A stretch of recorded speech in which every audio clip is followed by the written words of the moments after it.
growth, and sustainability. Right. So those three words are very important. It's not just about climate. We have to think about growth and jobs and sustainability. No, I think I'll just want to kind of close uh, very soon. Now, what I want to say that net zero is ultimately about economic transformation. Now, that's very important. It's not really a debate, just an environmental movement. That's very important, right? It's not just because of climate. It is about economic transformation. The earlier we realize this, the better we'll kind of plan and gain from the opportunities which are inherent in the transition. For India, it is speaking in net zero. It is not just a net zero debate. Equity, differentiation, climate justice are very, very important for us.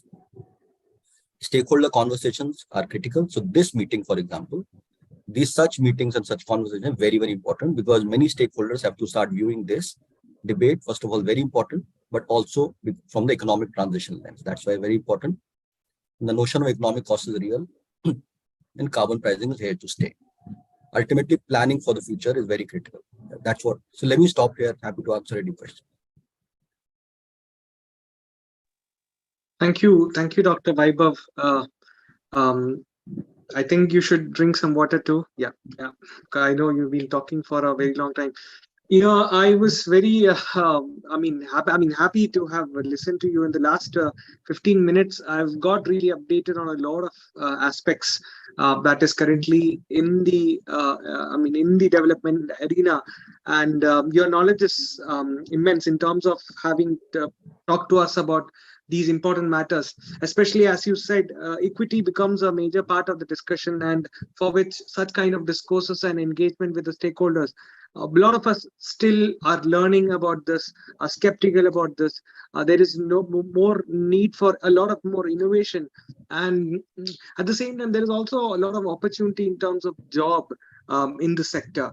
And a lot of youngsters who joined here are also looking towards working in these sectors, which is a plus. But is there enough capacity building, etc. is a question. And yes, we need to work on that. But since we have a shortage of time, we'll take questions from the audience first. And then move on. So we have two questions already, Dr. Vaibhav. One of them is, what are the primary drivers of carbon leakage and how do they vary across different industries and regions? There's also another question from Ramesh, who asks, what do you think is the role of international grid integration, like the case of India, Sri Lanka? There has been discussions on integration of grids for quite a while. In fact, India launched the International Solar Alliance, and I was part of the launch event in Delhi as well. Happy about that. Yeah, so over to you, Vaibhav, to answer those questions. Yeah, so let me take the second one first. International grid and international cooperation is very important. In fact, some cooperation is already happening with, let's say, Bangladesh, Nepal. So that's where it's already happening. We do have an idea of one solar, one world, one grid, OSOW, OG, as you know. So yes, that is an important, because what research has shown us that if you are able to amass or have this kind of grid, right? So when solar shines in one part, it kind of is not shining in the other part. So it is able to kind of mix and match, so that becomes very helpful from the grid stability perspective. So the idea is very powerful, and it helps basically. These renewable technologies are variable, so it is also a very big challenge, right? So we are facing this challenge. So this is one of the ways to kind of address the intermittency issue. If you are able to do this kind of thing, but of course storage will have to play a big role there. So yes, this is an important thing. In terms of the carbon leakage, depends, how it's being defined here. Because for example, the EU is defining carbon leakage in a particular way. That's why they have something called CBAM, the Carbon Border Adjustment Mechanism, which is the import carbon tax that every exporter will have to pay, including Indians. Big debate happening in India around CBAM right now. So the logic behind what Europeans are saying, and I'm talking about their formal statements. Right? There's formal official statements. The logic is carbon leakage. Sir, actually, I'm looking for your opinion on that. That's why I raised the question. Yeah. So opinion in terms of what the EU is doing, right? Or because that's what they are talking about carbon leakage in a big way. So, exactly. Well, the reality is that technically the carbon leakage does happen. Right? There's enough literature around it. Okay, let me give you an example of India. Forget, let's say, Europe. Let's say one state in India is very climate, kind of, a leader state. and says, I will levy a carbon tax on any company operating in my jurisdiction, like my state. Right? States can do it, they're powerful enough. What do we think will happen? Where will industries go to that state? The new industries coming, especially the ones that are based on fossil, right? Of course, they will not go because essentially they will have to pay a lot of additional cost. So what will they do? They will not go to that state. They will go to many other states in India. So it does make a difference. Leakage is real, and there is enough literature around it. This is a technical point. The second point is more about global climate politics. That's a separate point, where Europeans are kind of finding us they're finding smart ways to put a kind of a global carbon tax. So they have a tax on their companies. Now, through this kind of channel, they're also taxing or putting a carbon tax on companies around the world, especially who are exporting to Europe. So that's why, which is more of a climate politics debate. And of course, India, from the equity perspective, it is definitely not equitable at all. That's very, very clear. Thank you, Dr. Vaibhav. We just have two more questions, and then we will move on to the next speaker if possible. So how much investment is required for the 2070 net zero target that we aim at is one question. Another interesting question is your opinion on degrowth. There's also another question by Ashutosh. According to me, long-term goals are essential for achieving net zero emissions because they provide a roadmap for change, encourage investment and innovation. Okay, it's just an opinion. Just a comment. So over to you, Vaibhav. So the first on degrowth, well, there is a increasing literature on degrowth. I'm not sure how much that is relevant to India. We are in a low-income economy.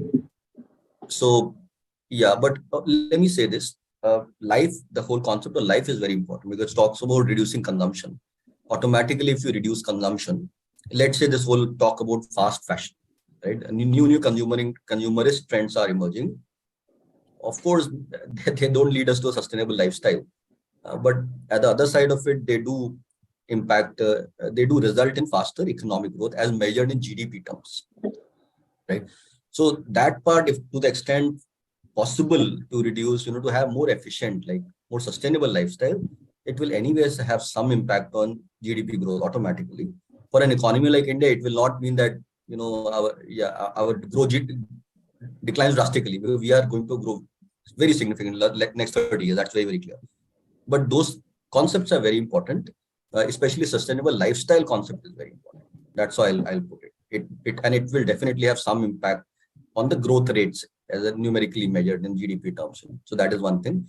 In terms of investment, there are various estimations of investment. I think the G20 release also has some investment, but what we know, anywhere between 7 trillion to 10 trillion in the next 50 years, trillion US dollars, right? That is the investment in the energy sector that would be required on new energy, emerging sectors, so to speak.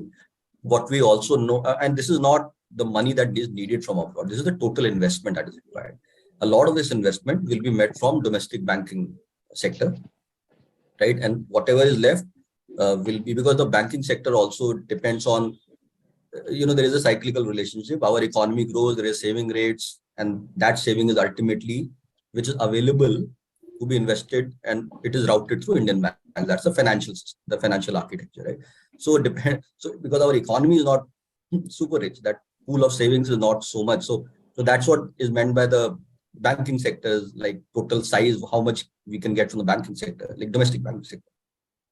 So of course, we need a lot of money from abroad, and we need money on good terms. That is also very important, not an extremely high interest rate. That's the kind of finance debate that is happening. So that is based in credit, or only the finance you're talking about? No, I'm not talking about carbon credits. This is finance. See, carbon credits will come, but the size of the larger sector is very, very larger finance pool needed is very, very high.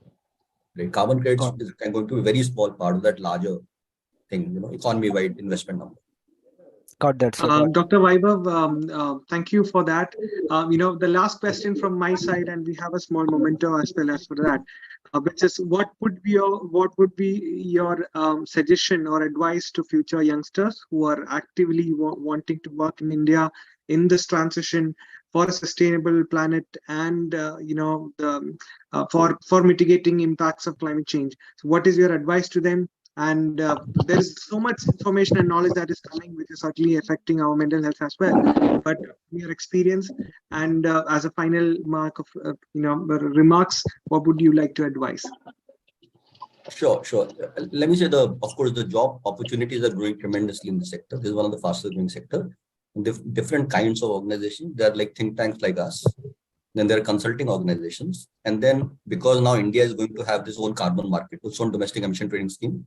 I didn't talk about it because it's a separate discussion altogether. It's a big discussion about carbon pricing. There are 6 ways in which carbon price is going to enter. 6 ways in which carbon pricing is going to enter the ecosystem. Offset market is one, as some colleagues will be discussing. Then there is carbon tax, there is emission trading scheme, there is internal carbon price. Many companies already have it. Then there is a CBAM, which are already levying on it, right? And then there is something called social cost of carbon also. The 6 ways carbon price is entering. Not everything is relevant for India, but 6 ways it's entering, right? So these are analytical things. So think tanks do this kind of work. Consultants are big. Every company is going to have a carbon management desk in the future. So it is a growing field. One needs to think about what kind of skills you need. And that's how I'll continue. Thank you, Dr. Vaibhav, for the amazing few minutes and giving your time. And I pass it on to the virtual memento. Over to you, Neenu. Can I share this one?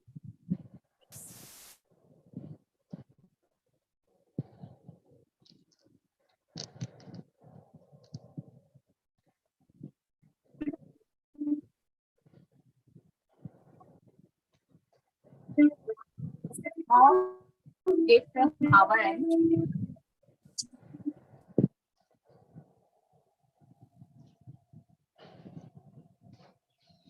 all can see my screen. Not yet, ma'am. Okay, I think there is a technical issue at my end. Can you take over, Sanju? Sorry, Dr. Vaibhav, something that is not working with Neenu, but she will personally contact you. And a big thanks. We have learned a lot from you. This session has been certainly informative and has given us a lot of perspective. We hope to see you, and also seek your mentorship in future. And all the best with your amazing work. And also looking forward to connecting future. Thank you, Dr. Thank you, Vaibhav. Sanju, and thank you, Neenu. Thank you, everybody, for your time and for your patience with the session. Thank you. Have a good day.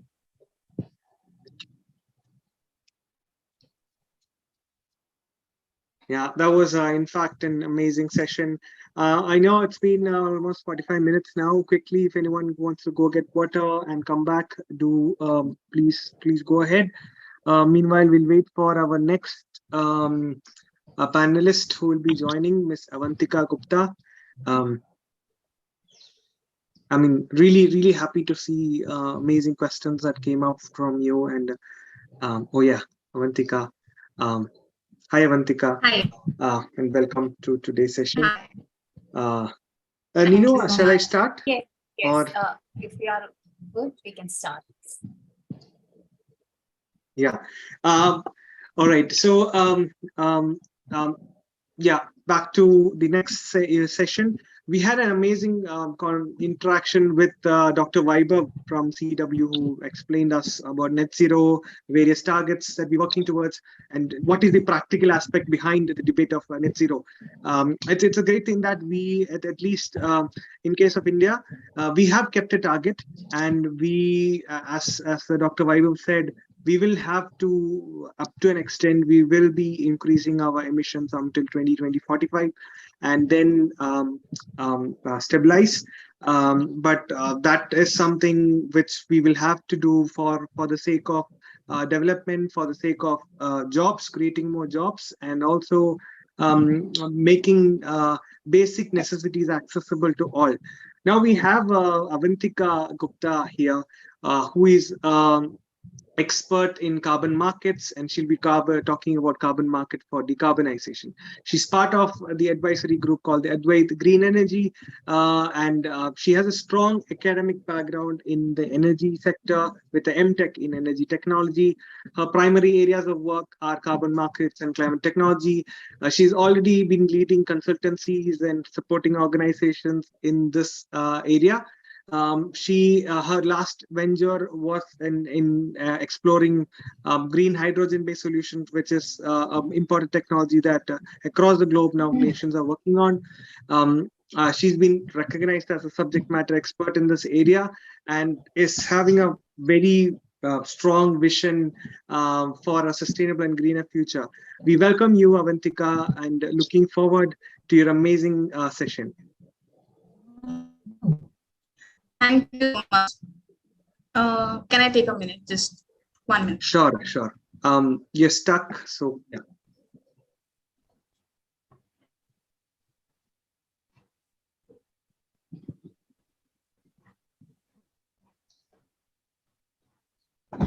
Sanju sir, if you can introduce yourself a bit, because we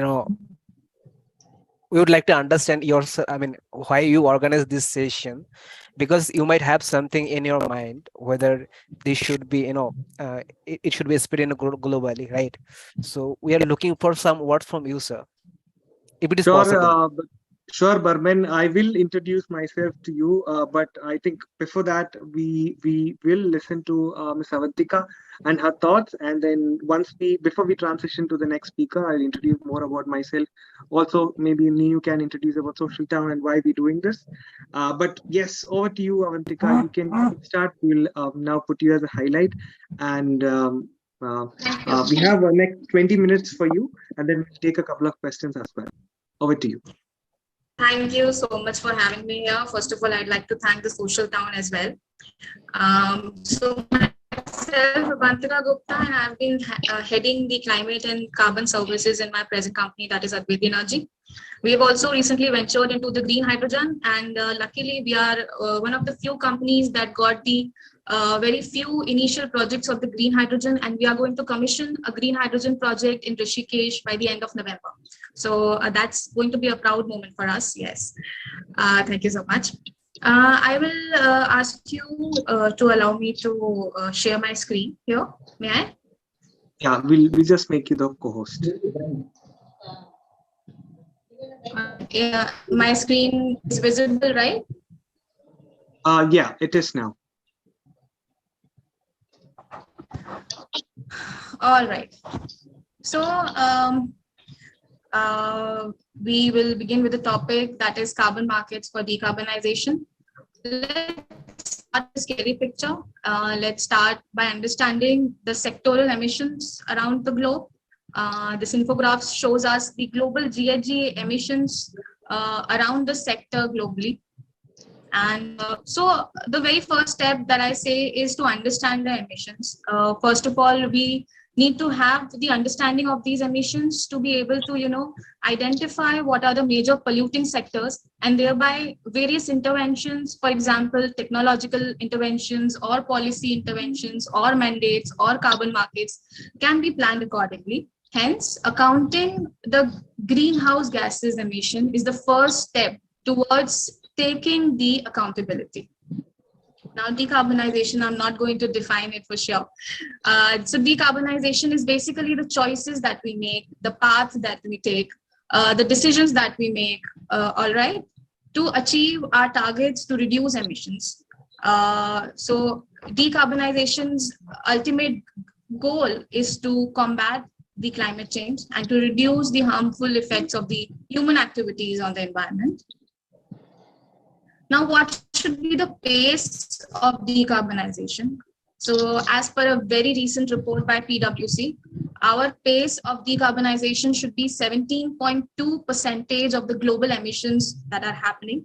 So from now on, we have to reduce our emissions by a rate of 17.2% till 2050 if we are to limit the global warming to 1.5 degrees centigrade above pre-industrial level.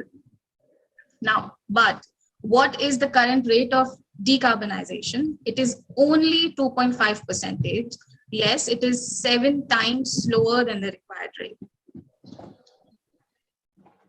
Now, what is the solution? There are multiple solutions to the decarbonization or the tools that we adopt for decarbonizing for say a sector. The first of all, the very important tool is the economically viable clean technological solutions. The other tool, the other solution is to make the transition viable. That is, when we, as of now, we are practicing the conventional practices, and if we want to adopt or adapt to a clean technology, there is a cost associated with the transition as well. That, and the third option, the third tool that we have are the carbon markets. Now, here's the thing, but so carbon markets incentivizes climate actions by enabling parties to trade carbon credits generated by the reduction or removal of the GHGs from the atmosphere. All right. So carbon market in itself is, an entire huge ecosystem and has many layers to it. So one has to really dig deep into these layers to understand the criticality and the sensitivity that the carbon market carries with them. But the great thing about carbon market that I would say here is that it has the potential to catalyze the first two solutions as well. How? So carbon markets has the potential to make the new technologies economically viable. And not just that, when these technologies are tested and are in the stage of rapid adaptation, carbon markets has the potential to channelize the resources in the easy transition of the technologies. That is, transition from the conventional practices to the clean practices becomes smooth, hence driving us towards the low carbon economy with ease. We'll understand with an example. I'll take here the example of the EVs. For example, there's a company which has a fleet of gasoline powered taxis and which has switched to the EVs. Along with that, they have to develop a certain infrastructure that is to take this project forward, that is the charging infrastructure. So this project, so the taxi company may earn some carbon credits as there has been the project activity is doing some emission reduction activities. Now by selling these carbon credits, an extra revenue is generated which will further propel the transition from gasoline powered taxis to the EVs. We can also take the example of green hydrogen. For say, we have, for example, recently we have got the hydrogen powered buses that are inaugurated. Now, to fuel these green hydrogen buses, we need a certain infrastructure, certain technologies, adapting which again is associated with a cost. Developing these technologies is again associated with cost, and the technology transfer, because we already have infrastructure available for the conventional practices. So the transition from the conventional practices to these clean technologies is again associated with the cost, and carbon market has the potential to help us there as well. I would like to sum up the above two slides by a statement that was given by the World Bank. That is, the pace of decarbonization and adaptation needs to be accelerated, and carbon markets provide an option to offset the costs of moving away from the fossil fuels and towards a green economic transition. That brings us to the carbon market. We all know what carbon market is. The tradable commodity that has been created by the Kyoto Protocol, Article 17, and we are trading it, and all the green activities are incentivized, etc. We'll talk about the two kinds of markets that are broadly there in the carbon market. So first of all, it is the compliance market. So these compliance markets are implemented and regulated by the national and regional authorities. This type of market typically uses a cap and trade scheme, where the cap denotes the maximum tons of emission that can be emitted by industries covered under this scheme. Each company has a specific number of tradable carbon allowances over a certain period of time, and if the company decreases its emission below the cap, it is allowed to sell the remaining amount of allowances it has with it to the company which has exceeded the cap or the emissions that it was allowed to do. A very famous example of it we would take is the EU ETS, that is the European Union Emission Trading Scheme. And surprisingly and amazingly, the European carbon market is at such a good mature stage that in February this year, we saw the carbon prices, that is per ton CO2 emissions prices, rose as high as 100 euros. So that's the power of the carbon market anyways.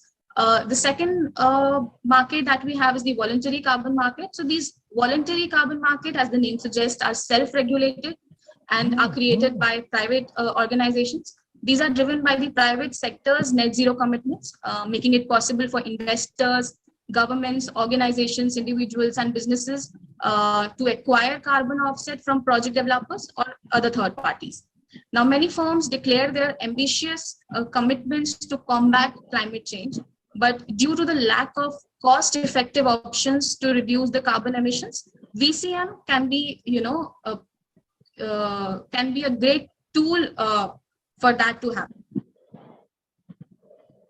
Now, the question is, does carbon market has the potential to decarbonize? Now, let's try to understand these. Now, think of all the terms that you hear around the carbon market or around the ESG sector or around the climate space. Let's see some of these terms. For example, carbon price, climate finance, carbon tax, policies, regulatories, new international regulations are coming up. For example, CBM that we saw recently, NDCs, net zero targets, carbon neutrality, etc., etc. And believe me, each one of these terms has certain or some amount of intersection with the carbon market, and that is what the carbon market that I was talking about, the depth of the carbon market is. Now we'll try to understand that, we hear all those terms quite very often these days, and we really need to understand how each one of these terms are interrelated and how, there has to be a sync between all of the tools that we have available to achieve our net zero 2070 goals or whatever targets set by different nations, right? So let us try to understand it in a very simple way, a very, very simple way. For example, a carbon market develops, for say. Now, development of the carbon market could be due to the mandates, government intervention, or in case of voluntary space, it could be due to the exceeding or increasing participation of the voluntary or private players. Now, that would lead to the demand creation, which is very important. That is how the demand for the carbon market would be increased. Now, with the demand creation, with the increase in the demand, the prices of the carbon tends to go high, all right?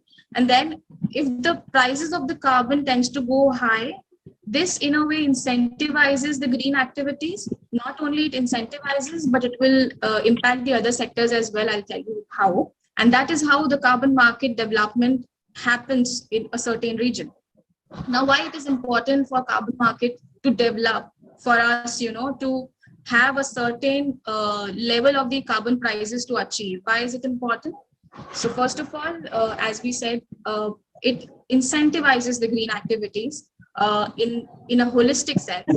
Second of all, if the carbon prices achieve a certain level of price, the buying of the offset by the companies or the emitters becomes less attractive, and hence they will be pushed towards, adopting the decarbonization methods. In a way, the increased carbon prices or the developed carbon market would lead to decarbonization. Not just that, it will also fuel the adoption and the transition towards a cleaner technology, further, incentivizing the decarbonization measures. And that's how we are going to transit towards a low carbon economy. But the question here arises is that India, especially, we don't have a mature carbon market, and the carbon prices we don't see, we don't have our carbon prices rated at 100 euros or even 80 euros. No. So does that mean that we are not on the right track? Okay, not necessarily. High priced carbon market would only lead to decarbonization. That is not necessary. And again, we'll understand this with the help of another example. We'll again take the example of the EU ETS. So it was for about 2008 to 2016 when the allowances were priced at somewhere between 5 to 15 euros. For your information, today we have the average price of the EU allowances rated at about 88 USD. However, coming back to the example, so back in time when Europe's carbon market was not mature, they were in the transitioning stage, they were in the initial phases of the development of the trading scheme, the prices were pretty low. Despite that, the system was able to save about 1.2 billion tons of CO2 relative to the world without carbon markets. So this sort of put us in the context and put us in the track that, okay, we are in the transition stage and we are going to reach there, but there are certain things that we have to do. One of which is to understand the integrities of the carbon market and the potential of it. Now we'll quickly understand the role of carbon markets in the decarbonization. We've already discussed the compliance and the voluntary mechanism that are available. Now carbon markets have multiple emission reduction programs available. As you can see in the pictures, we have about 170 types of carbon credits. That is about 170 types of sectors of the projects are incentivized for doing the emission reduction or absorption or any sort of clean activity. Hence, we have a lot of multiple emission reduction programs that are available. Carbon pricing, as discussed, we have to achieve a certain level of carbon pricing. So we also, the previous speakers told us about the social price of the carbon. So it is a general belief basically that carbon prices has to at least reach the social price of the emission that is there. So we have to achieve that carbon prices so that the emission intensive industries are pushed towards adopting the decarbonization practices. Now, another argument that somebody rose to me that, what will happen is these sectors are going to, forward this additional cost addition that are going to happen when they will adopt the cleaner technology to the end consumers. Now, there has to be a mechanism for that as well. Now, we have a lot of climate financing options available in the carbon market. Now, along the LCA, if we'll see, there are certain places where you cannot avoid the emissions. You cannot do certain, things about certain types of emissions. For that, carbon offsets and carbon market plays an important role, hence driving us towards the low carbon economy. Now, what are the challenges? One of the very important challenge is the unfeasible technology that we have. Example, if we'll take the example of green hydrogen, we are still trying to achieve the rates of hydrogen as 1 and 1.5 USD per kg of production of the green hydrogen. But we are not there, and a lot of R&D is going on, a lot of international collaborations, a lot of technology has been developed for that, is in the process. Another argument that is raised is carbon is just another commodity and it is making rich people further rich. Yes, of course, it is a commodity, but it has the immense potential, as we discussed, to decarbonize not only the technologies, but also would help in the technology transition.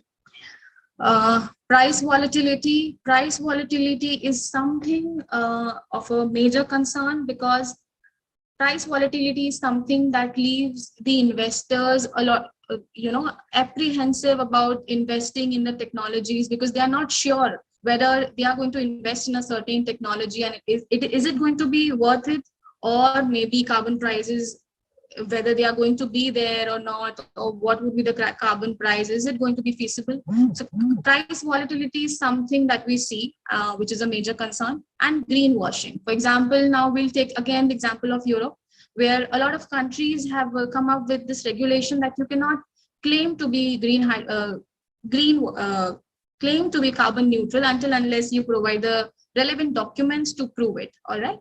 So for this, what solutions do we have? We need to have a regulated market. We need to have mandates. We need to have compliances, especially on the major emitters, who can at least, afford the energy transition along the line, down the line. All right.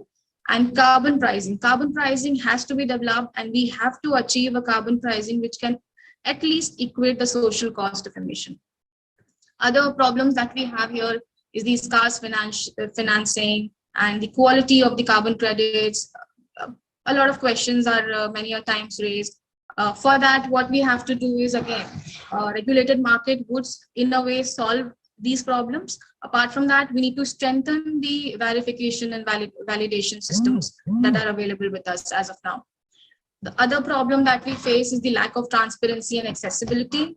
For that, in coming times, especially in India, not just in India, basically, we are watching a lot of startups coming forward, which are, coming up with a lot of innovative ideas, and they are digitizing, they are decentralizing, and they are helping in mitigating the various avoiding the various intermediaries that we have in the carbon market, especially when it comes to the trading.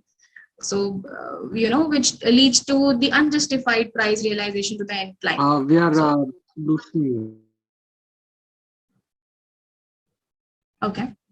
So, okay, I would like to conclude here that, we are on a journey, and yes, we are going to make it. Speaking of India here, we know that we are in the transition stage, and it's great to see more and more companies and players coming forward to do their GHG accounting. At least they are taking first step towards taking the accountability of the emissions of the pollutions that they're doing. This is also our initial steps, towards learning and adapting to the technologies, to the methods to neutralize the emissions and defining our targets. Today, we see more and more companies coming forward and declaring and announcing their net zero targets, some ambitious and, some quite far-sighted. Whatever it is, carbon market, as discussed, can be a big tool in either driving us towards the decarbonization, or else it has the potential to push the emission intensive sectors to decarbonize while incentivizing the emission reduction activities simultaneously. Thank you so much. Hi, Avantika. Hi. Sorry, my internet broke in between. Thank you for that amazing thoughts that you have provided, and especially on narrating on the importance of importance on the various challenges that the carbon market does pose, but at the same time, it can also bring a lot of funding into our country and even the developing regions for innovations and also supporting community projects. In fact, some of one of the next sessions is on how carbon markets can act for community-based projects too. So we have less time left, but we'll take one or two questions, the max. One question we have from Ms. Berman is, how can the Indian carbon market be structured to ensure that it promotes biodiversity conservation and protects ecosystem? All right. So we are seeing a lot of drafts and a lot of talking going on around the development of the carbon market in India, and I think we are somewhere there, but a lot of things still has to be done. We have to think of the carbon market not just from the perspective of the power. I agree that power sector is a major emitter, and it has the potential, to transition to a greener technology. However, we have to structure the carbon market in a holistic way, because see, these reforestation and biodiversity, water projects and agricultural projects, these has the capacity to absorb the carbon emissions, and we have to, the carbon market has to be a holistic picture, which can, incentivize the every possible project that is doing any green activity or reducing or absorbing any sort of carbon emissions. Yeah. Avantika, the final question from my end for the day would be, you mentioned that you were working on one of the first hydrogen projects in India. Could you tell us more about it? And also, considering that India is in the forefront of a lot of research that is happening in the hydrogen economy, what do you think, what is your suggestion or advice to the youngsters who are looking for job opportunities and also to adapt to this transition too? All right. So I'll brief you about the project that we are doing. So it was the first tender that was released for the green hydrogen in India.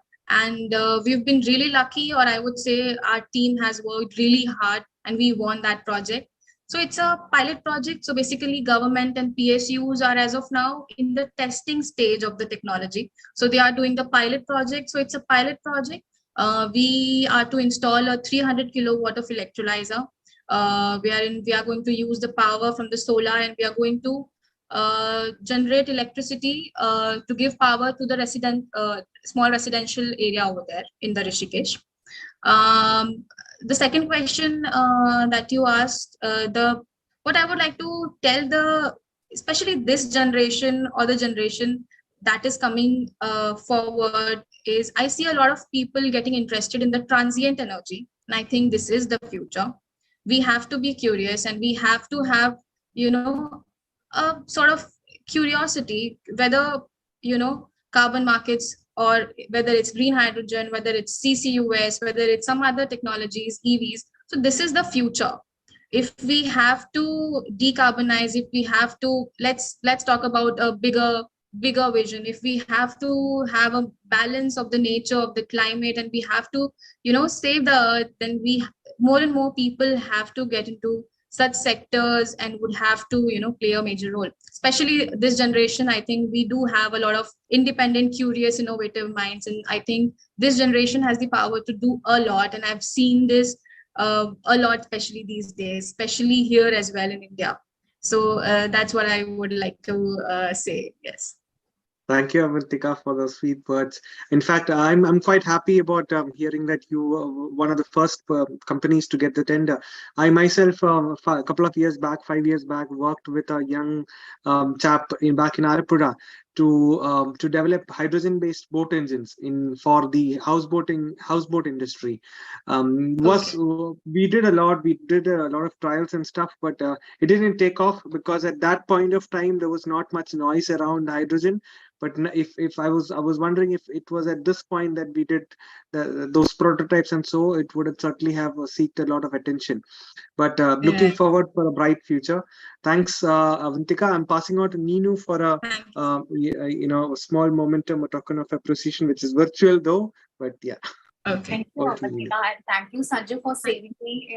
We had to think there were some technical issues in the beginning, but Sanju managed it well.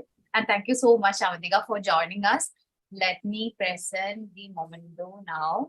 I think it is visible. Is it visible? Yeah, it is visible. But there is I think the screen is a bit big though. Yeah. I am not able to see anything. Yeah. Again, for this technical. It's all right. I think you can directly send it to her. Yes, send it to you. Okay. Okay.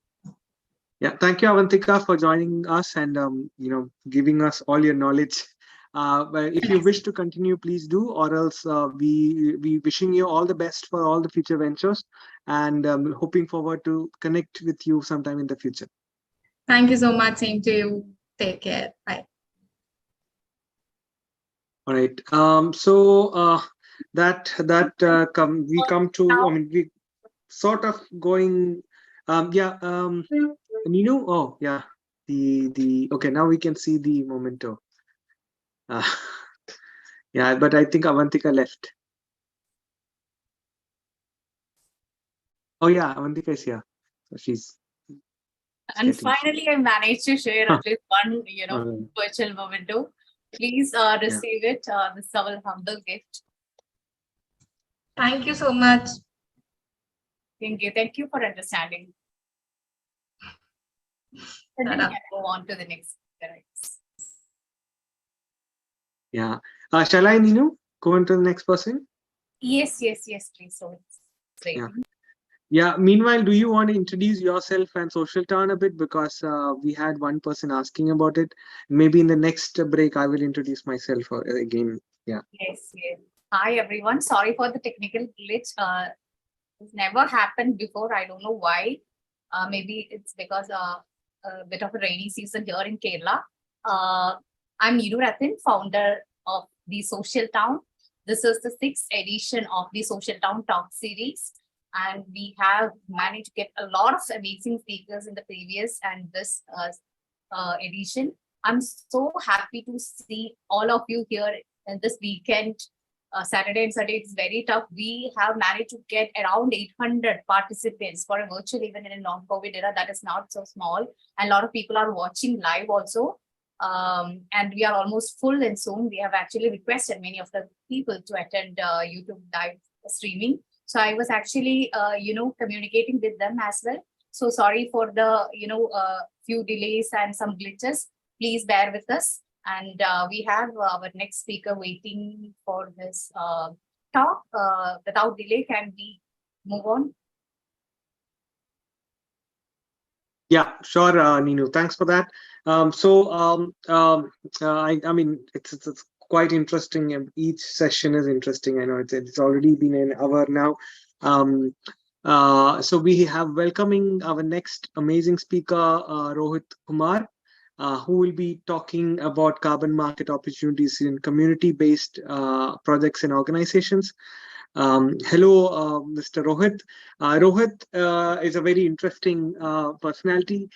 He has been working in the media sector for a very long time, almost for 17 to 18 years. He worked in the media sector, and now he's been working on solving the climate crisis. He's the Secretary General for the Carbon Markets Association of India, and also a member of Niti Aayog for the Carbon Capture Utilization and Storage Committee. His specialization involved project development with a focus on carbon markets and so on. He also has expertise in SDGs, spearheading community-related campaigns. He's also spearheaded community-related campaigns, which also won Limca Book of Awards twice. At the same time, he also has been facilitated by the Vice President of India on various of his social initiatives. Now, Rohit, I am myself Sanju Soman, CEO of Sestra Foundation. I myself have been working on a lot of community-led projects with the community, supporting them, especially with local self-government institutions, panchayats, and so on.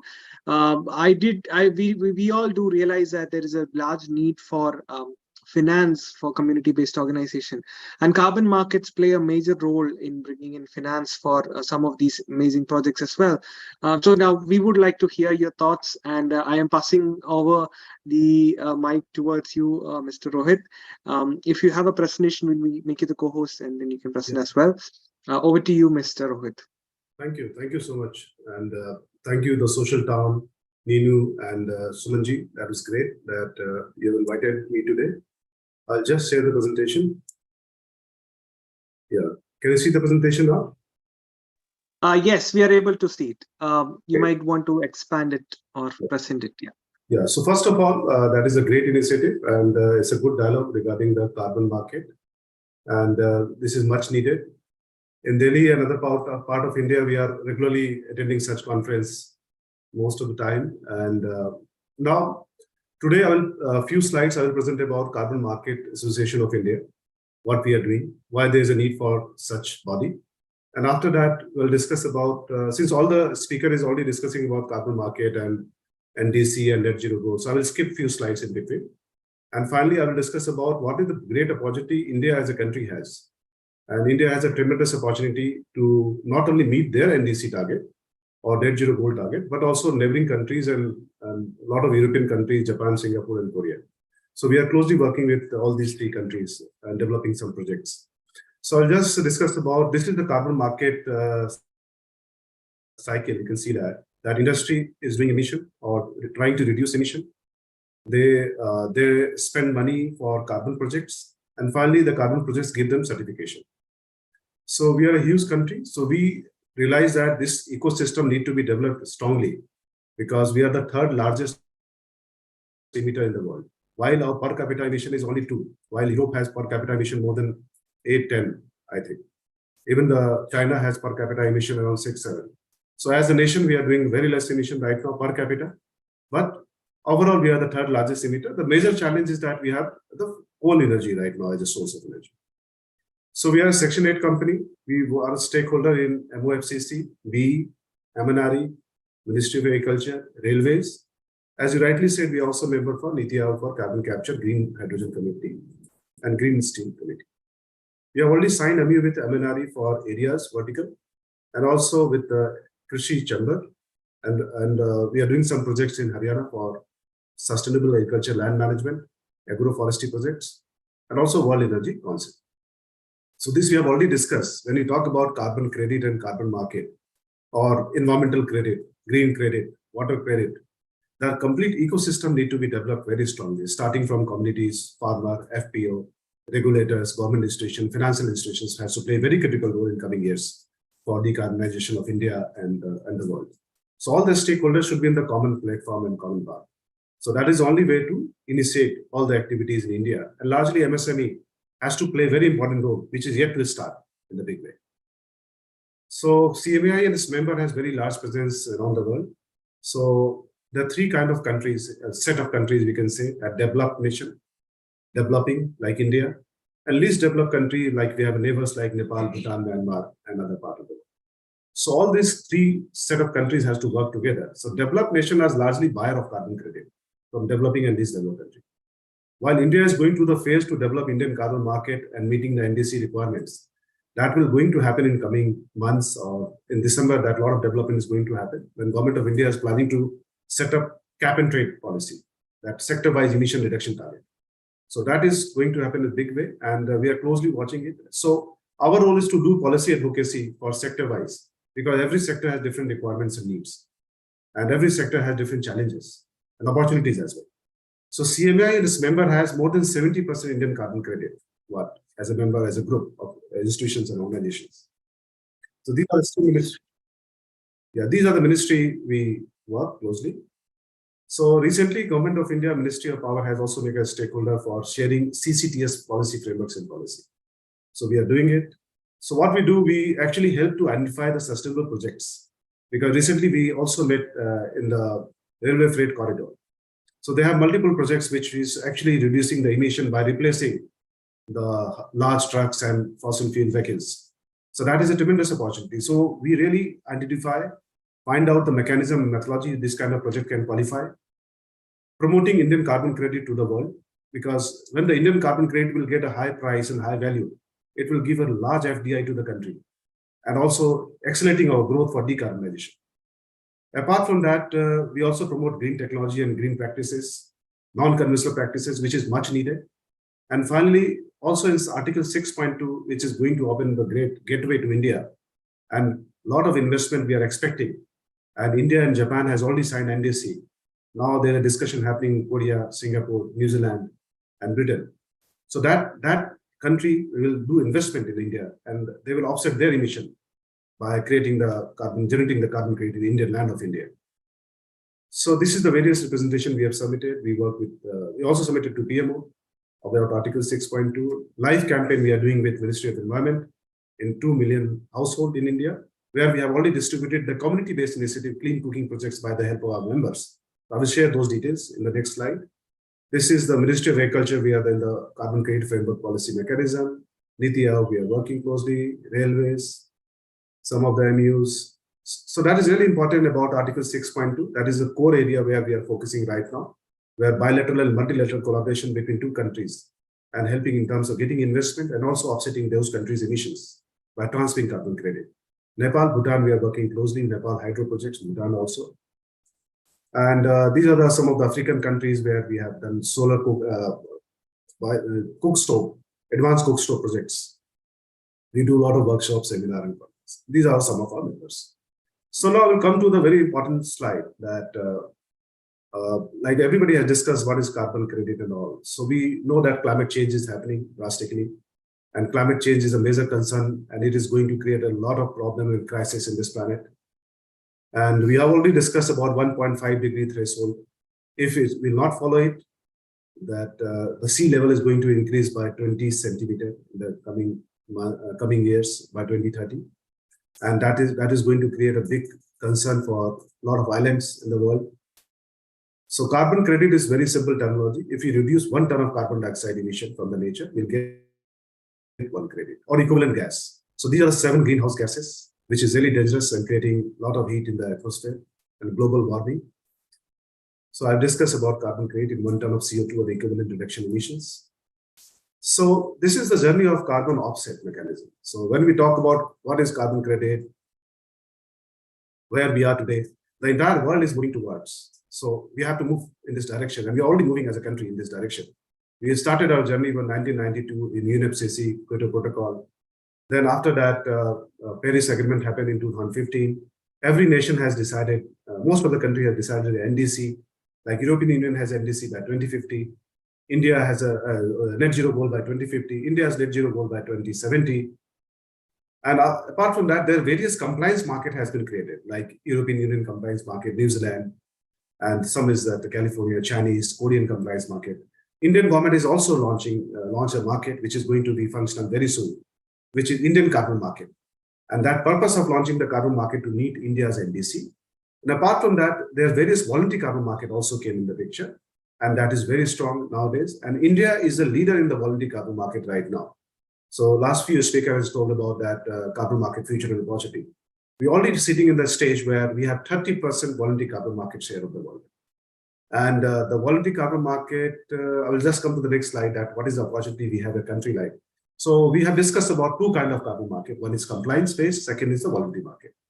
And third is a renewable energy certificate. So all these are tools where we can generate carbon credit, we can offset our emissions, we can also generate funding, we can meet our ESG score, improve our ESG score, and we can also get a lot of funding opportunity, building brand, and creating and be a responsible brand. And also in IREX certifications and all, it can be mitigate our scope 2 emissions, like there are 3 kinds of emissions are there. So a lot of opportunities are available in India, and even the various projects have been registered for carbon credit in India. I think that need to be spread out well so that large number of participation can happen in this domain. So if you talk about carbon credit, this is the steps for generating carbon credit. First, we have to identify the project. Is this project is actually qualifying the carbon credit as per which mechanism? Then we have to develop the project design document. Then the project validation happens, where the third-party international auditor audit the project, that is, this project is actually qualified to register. Then finally, we have to monitor the activity in the ground, and project verification will happen when the third-party auditor will give the certificate that is this project qualifies and how much carbon credit this project generates. Then they issue the credit, and after issuing the credit, we trade the credit in the national international market. So that is a complete cycle of generating carbon credit. And that cycle in the year 1 takes around 1.5 years, and year 2 onwards, on an average, it takes around 1 year cycle. So some projects we can do register for 7 to 3 years in VCS mechanism. Some projects we can register into 5 into 3 years, 15 years in the VCS mechanism, in gold standard mechanism. So if you talk about carbon credit, these are the opportunities in India has, right? One, I discuss about Article 6.2, which really talks about bilateral multilateral collaborations and participations.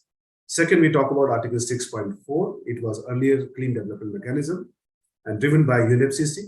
Now it is going to be Article 6.4, and those CDM projects, some of them has already transferred to Article 6.4. And Article 6.4 will be very much functional and effective in coming year. Then there is a national carbon market we discuss, National Emission Trading Scheme, which is the Indian carbon market, particularly focusing on to meet the NDC requirement. And this is already launched and going to be functional in the coming year. Then there's a voluntary carbon market, which even a lot of Indian projects has already registered. Voluntary carbon markets coming with a great opportunity for India, as there's a $250 billion market expected by 2050 as per KPMG report. And India has a 30% share right now. So if we see that the similar growth will happen, we are able to generate around $75 billion as a FDI to the country by developing various carbon projects, offset projects, community-based projects.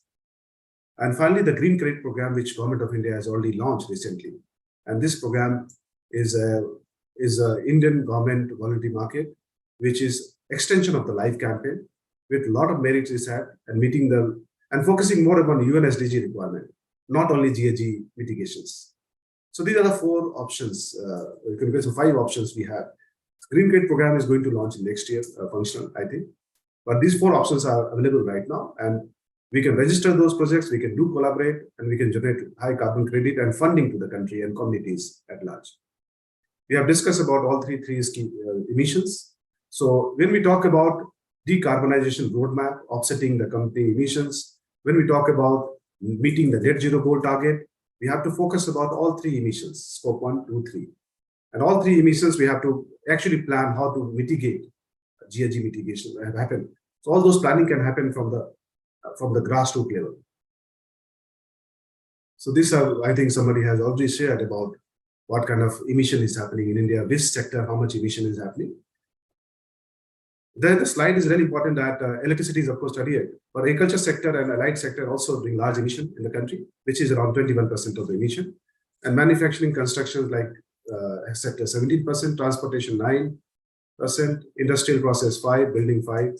So these percentages really varies year by year. But broadly, this is the scenario where the emission is happening and what is the percentage of emission. This is a very interesting slide to encourage us to understand that growth of the carbon market happening.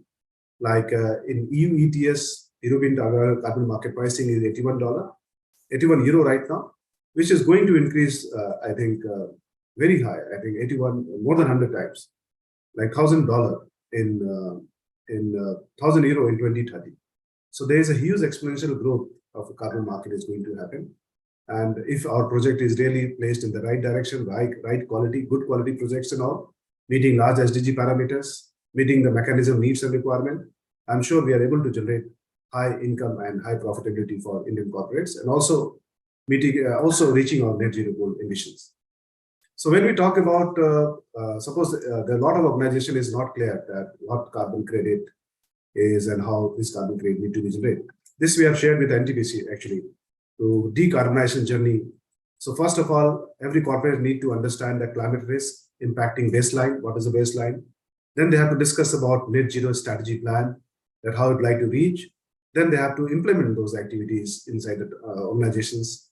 And finally, organization transformation happens. So all these 4 steps need to be done at the country level, plant level, factory level, so that every organizations to reach the net zero goal at a certain framework. Otherwise, they have to face a big compliance and big carbon tax coming in the coming years. So that frameworks we then generally develop with a lot of corporates and organizations right now. So this is an interesting slide that about Article 6.2. So these are the 13 technology sectors which Government of India has recognized that notified that in 13 technologies, any country level participation can happen to India. Those investment can come to India. And after getting those investment to India, those countries can actually get the benefit of carbon credit and offset those country emissions. So we are closely working with all these technologies right now. They are very new and advanced technology. Then we talk about carbon tax. We all know that there's a CBAM is happening, and the carbon tax is going to be the biggest tax in coming years, impacting a lot of business globally. And also some of our business is really in the concern like steel sectors. There's a 19% export is going to European Union, and other sectors like aluminum, that 31%, aluminum is around 27%. Other sectors are not so big, export to Europe. But these are concerned in coming years where India is going to face a big challenge. By 2026 January, we have to meet those European Union compliance requirement. Else our export is going to. So Indian government is really negotiating that European Union right now. So that, and here the carbon credit we have to buy to mitigate the emissions or meet their requirement. That will be the European Union rate, which is around $80. While Indian carbon price is around $5 to $10 right now, fluctuating as per the sector wise. So this is a big challenge which Indian corporate has to face. So we have a lot of workshops, seminar in India, in Delhi, and we are planning how we can mitigate those risks for Indian industries. So now this is the Green Credit Program, which is launched by government. It's a very interesting program where the small communities, individual, MSME can also get the benefit from the green credit programs and also mitigate those risks, meet the ESG requirement and compliance with the government. These are the sectors which government has notified right now, where green credit we might get, which is tree plantations, water, sustainable agriculture, waste management, air pollution reduction. Mangrove is the biggest area where we need to focus now because we have 75% coastal area, eco-mark and sustainable buildings and infrastructure. So this program is going to help individual communities, tribal communities, and also small plants and factories to get green credit. And this green credit will be used same as carbon credit in coming years. So it is going to benefit a lot of corporates and individuals and reduce the carbon tax challenges. Now, these are the projects where we can generate carbon credit. I actually have come with a lot of projects ideas. So I will share some of the ideas. Even the CSR activity can be, the CSR spend can also go to the carbon credit projects. And those CSR, the corporates or organization can showcase that how much emissions they are doing reduction. But those CSR carbon credits, generated carbon credits cannot trade off. But we can actually show in our ESG requirements and compliances. So this is very interesting projects we are doing in our members, we and our members are doing in India, Africa, Ghana, Kenya, Malawi. And these projects as actually clean cooking projects. This is really transforming the livelihood of the people, where the entire life is based on smoke, spending hours and hours in collection of firewood, and also a lot of lung disease they're facing because of smoke, 3 to 4 hours smokes every day. So this is a device we have invented. Our member has been invented by IIT Delhi. And this device is actually mitigating a lot of smoke, actually carbon dioxide, and 30 to 40% firewood firewood consumption decreases in this device, and also it's almost smoke-free and promoting sustainable practice, portable device. So these projects we actually help in terms of 3 ways: environmental well-being, social and economic well-being.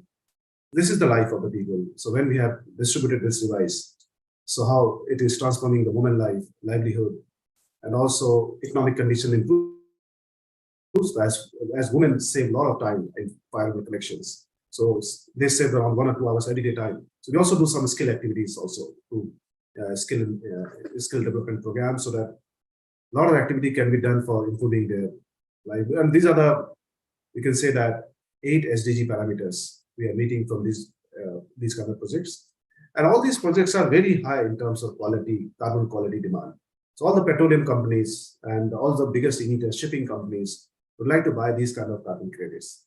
And in India, with CMAI and its member is doing 2 million household such kind of projects in Assam and Chhattisgarh, Maharashtra, in some part, and also Madhya Pradesh. Some projects we are planning to do in Mizoram right now. So all these projects are actually helping to stop deforestation and improving their livelihood. So this is very interesting projects. Similar projects I'd like to share. So these are some of the benefits. You can read that SDG parameters. These projects will actually also promoting a life campaign of Government of India to achieve net zero. These credits are the premium carbon credit as meeting large SDG goals. So we are expert in terms of designing those projects, which is not only helping communities, but also doing the 360-degree benefit to the society and the nation as large. So these are some of the pictures has been done, activities happening in India. Now, since Honorable Prime Minister has announced Biofuel Alliance, that is going to come with a great opportunity. And he rightly said that how India has a great opportunity as a biofuel as a sector. So a lot of pilot projects is happening. And if you do 1 ton TPD per annum, you'll get 150 credit for 1 ton per day. If you use paddy straw and convert to the pellet, you'll get 150 credit for 1 ton. So that we are also coming with a solar cook stove. We are looking forward for the right partner investor, and solar cook stove will actually help in terms of generating 8 to 10 carbon credit. And that cook stove is not fitted to some of the hilly area because their solar energy is not high. But some of the central India, these kind of projects can be a great project to generate carbon credit. We have this is a very old project regarding replacement of CFL to LED. So again, if there is a large number of the project, they can generate around high number of carbon credit, and it is additional revenue helping for the sustainability of the project. Water, some of the water pilot projects our partners and associates are doing in Madhya Pradesh, where 1 water filter will generate around 1.4 carbon credit. And these carbon credits are an additional revenue. We need to explain when we register the project, what is the project baseline and why you need additional fund. So additionality parameter we need to fulfill so that these projects can qualify. Again, there is a compressed biogas projects are great opportunity. A lot of compressed biogas projects are happening in India, and that is a great opportunity to that really fit to the circular economy phenomena and mechanism. So for 50 ton per day, if compressed biogas projects are happening, 6,000 to 8,000 carbon credits generated. And these carbon credits are very high quality carbon credit. And a lot of global buyers are wish to buy these kind of credits. And all these projects are going to get break even in 3 to 4 years time, because government is also giving a lot of subsidy. And both the ministries, Ministry of MNRE and Ministry of Water and Sanitation. So very interesting project, sustainability with a lot of prosperity and profitability can generate it. Agriculture, somebody has discussed, so I've added 1 slide. So sustainable agriculture land management, there are 2 kind of projects are there. One is about where we do the stopping the biomass burning, use organic fertilizers and all, and So it generates 2 to 5 carbon credit per hectare. And this we have done exercise for Haryana. And we have already signed MOU with the Krishi Chamber, and we are doing this kind of pilot. And second, when we do agroforestry also together, apart from stopping rice biomass burning or fertilizer uses, chemical fertilizer uses, we can generate 5 to 10 carbon credit. So, but all these projects really need a complete handholding, aggregation, awareness drive in the ground, stakeholder involvement, and initial funding to register those projects. Green hydrogen, somebody has discussed, so I've added immediately these slides. Green hydrogen is coming with a great opportunity in India as a nation. So this mechanism, we have already working closely with CDM right now. So green hydrogen projects will also get the big carbon credit benefit, because government of India is really focusing that green hydrogen price is really high. So how are you going to offset, how are you going to replace the petroleum or diesel? But carbon credit can play a very important tool, where if you have a coal, green hydrogen producing from the coal as a baseline, earlier the hydrogen producing from the coal as a baseline and replacing to the green hydrogen, we can generate 18 to 27 carbon credit. Well, if there is a baseline is a gray hydrogen earlier, now we are converting to green hydrogen, you'll get 10 to 14 carbon credit. And all this carbon credit is expected to $40 to $50 per credit cost. So that can give us a huge opportunity. These are two mechanisms. In CDM mechanism is already available for green hydrogen, which is going to be launched in 2-3 months' time. So emission reduction by hydrogen production from renewable energy source. This is one project. And second is hydrogen production using methane extract, where again India can take lead, like CH4 can give a better hydrogen compared to H2O parameters. So West management area can play a very critical role for green hydrogen in India. These are some of the other projects where we can generate carbon credit, and these are the basic understanding calculation which we have done from the old projects, like biomethanization project 210 credit per ton, compost formation 215 credit per ton, waste management, it depends on the landfill projects and compliance of the government. Metro transportation, we already our members have already worked with Delhi Metro, and they have generated big money from the carbon credit around. Indore Smart City, you know that our members are working, and Indore has got 8.5 crore from the carbon credit revenue. Then EV projects are there where we need to aggregate. So a lot of projects and possibilities are there to generate carbon credit. These are the players has already came India and thinking India as a destination for generating carbon credit, like British Petroleum, Shell, Vitol. All these companies are investing in India, and they're eyeing for the good projects, because all this carbon credit is going to mitigate their or meet their global compliance on net zero goal target. So we closely work with a lot of players in the industry, and we have also invited a lot of players in India. Hopefully that will happen in the coming years. Thank you so much. Thank you, Mr. Rohit, on that amazing presentation of yours. The community at the local level has to benefit a lot from carbon markets, especially in terms of bringing finance. And the need for local communities to know about these is one important aspect where there is so much intervention, especially in the awareness sector, that I believe is to be done. In fact, one of the first speakers who talked, Dr. Vaibhav did mention about that, on the need for stakeholders to understand. We have one or two questions which we'll take, and then we'll move on. So Rohit, are you able to see the question on the chat? One of them is on CDM is it going to accepting projects, and the other one is about rice straw conversion, and it needs energy, infrastructure, etc. And what your thoughts are on the same. Yeah. So CDM now, first question I would like to address. Thank you very much. So CDM is going to be 6.4, and last CDM projects can be migrated to 6.4. This process is happening right now. I think the October end is the last date where we can migrate from CDM to 6.4. So if anybody has not migrated yet, please initiate fast. And 6.4 is going to formally launch at the end of this year. So CDM and 6.4 is the same mechanism.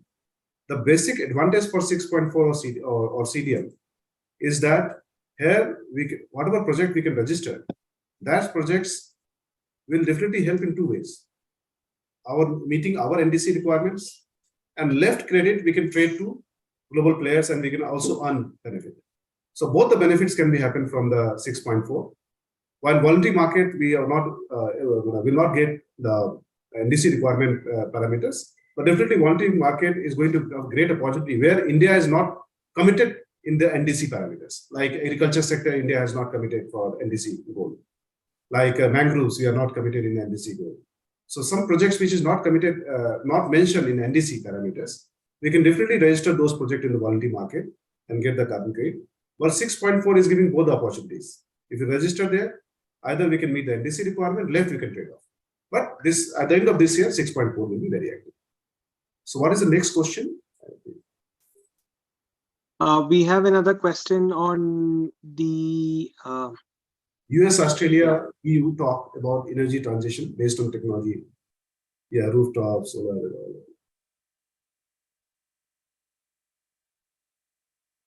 Yeah, more to do with what's your thought on this aspect that developed nations are having more innovative projects while in developing nations it's not that is not the case. So to meet those requirements, Government of India has announced 13 technology sectors right now.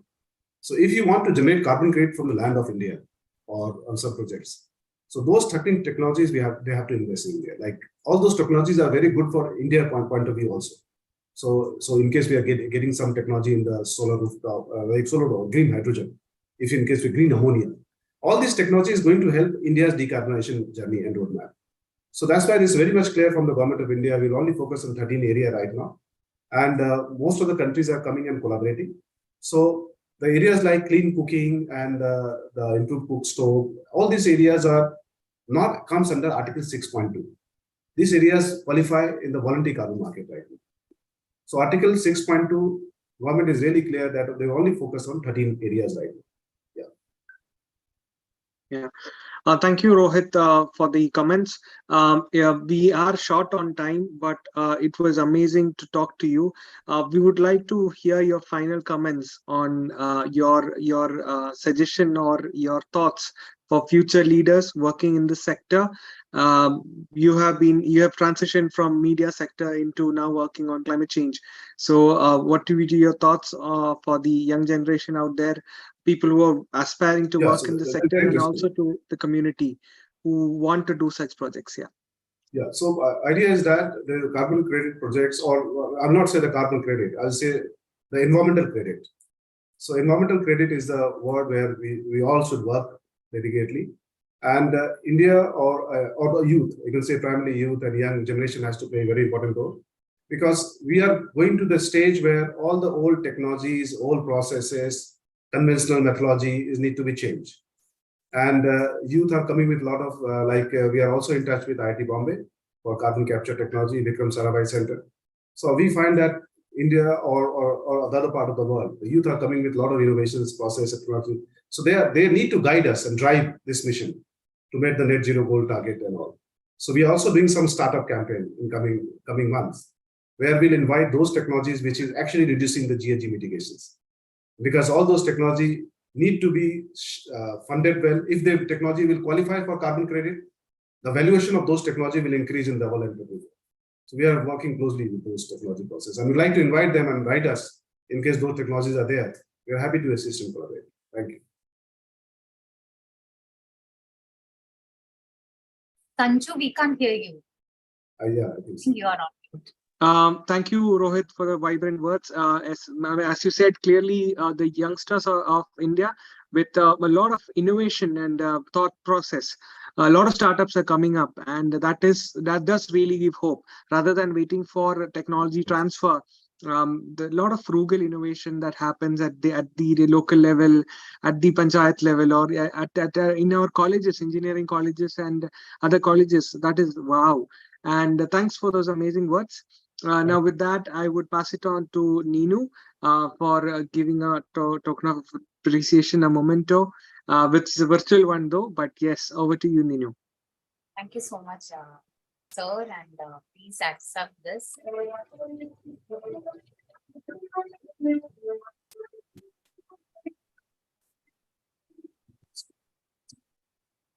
Thank you. Thank you, Rohit. Once again, wishing you all the best with the future ventures, and looking forward to connect with you and meet with you in person as well sometime in the future. So with that, we will now quickly break for Ninu. What, 5-7 minutes?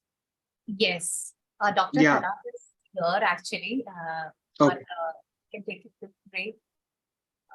If Yeah, doctor is okay, sir, can we take a very short break? Your talk is scheduled for 7:30. No, I think it is all right. I think I just joined in early. All right. Thank you, Dr. Talat. It's been almost 2 hours now, so all of us. No, please take a break. Yeah. And we'll Yeah, be please back. take a break. Yeah.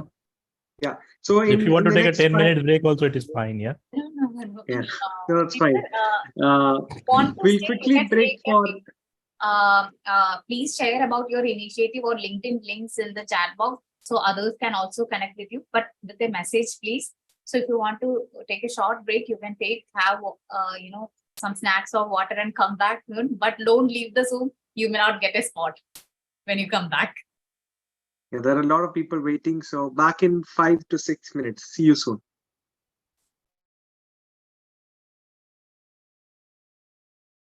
If you want to talk about your initiatives, any one of you can unmute yourself and talk. So we'll be happy to listen to you and share don't leave people. We are actually here. You'll miss us. I can see, yes, great messages here. So please do share about your initiatives in the chat box, and the LinkedIn link or any or your website link, anything is fine, so that others can find you or about your initiatives.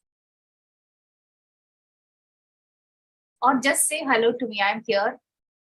You can unmute yourself and say hello to me.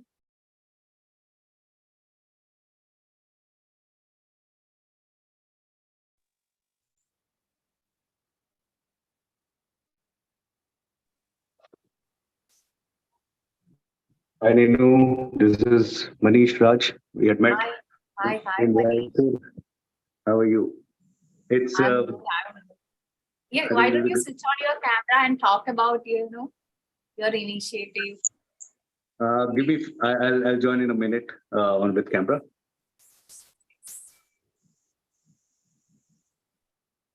Hi, Navani, Tanya, Aditi, Sankita, and Shilpa. Thank you for being very active. If you have more questions, feel free to write to us. We will share it with our speakers, and if we can, share some resources or relevant videos or anything, we are happy to share it with you. So anyone, if we are not taking your questions, don't feel bad. We have some time limitations. So share your questions with us. We are happy to. Please also mention the speaker name. We will actually get back to them if they have time. They will surely share their PPTs, or we will be sharing this recording also. So please feel free to share your questions here or with us.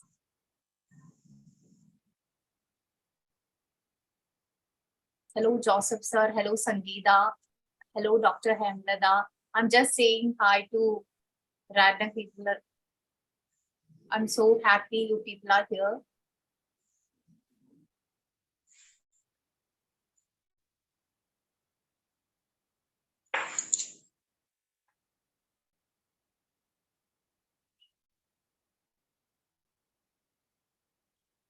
Hello, Manali, Hilal, Kabir.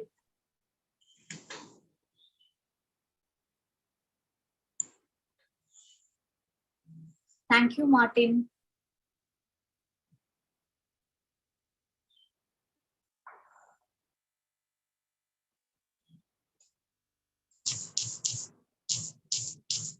I think Dr. Rohit left us. How can we collaborate with CMAI? Okay. Anuga, can you note these questions? All questions in the chat box, please. Dr. Rohit, are you here? No, I think he left the meeting. Thank you, Sunny. Hi, Peter.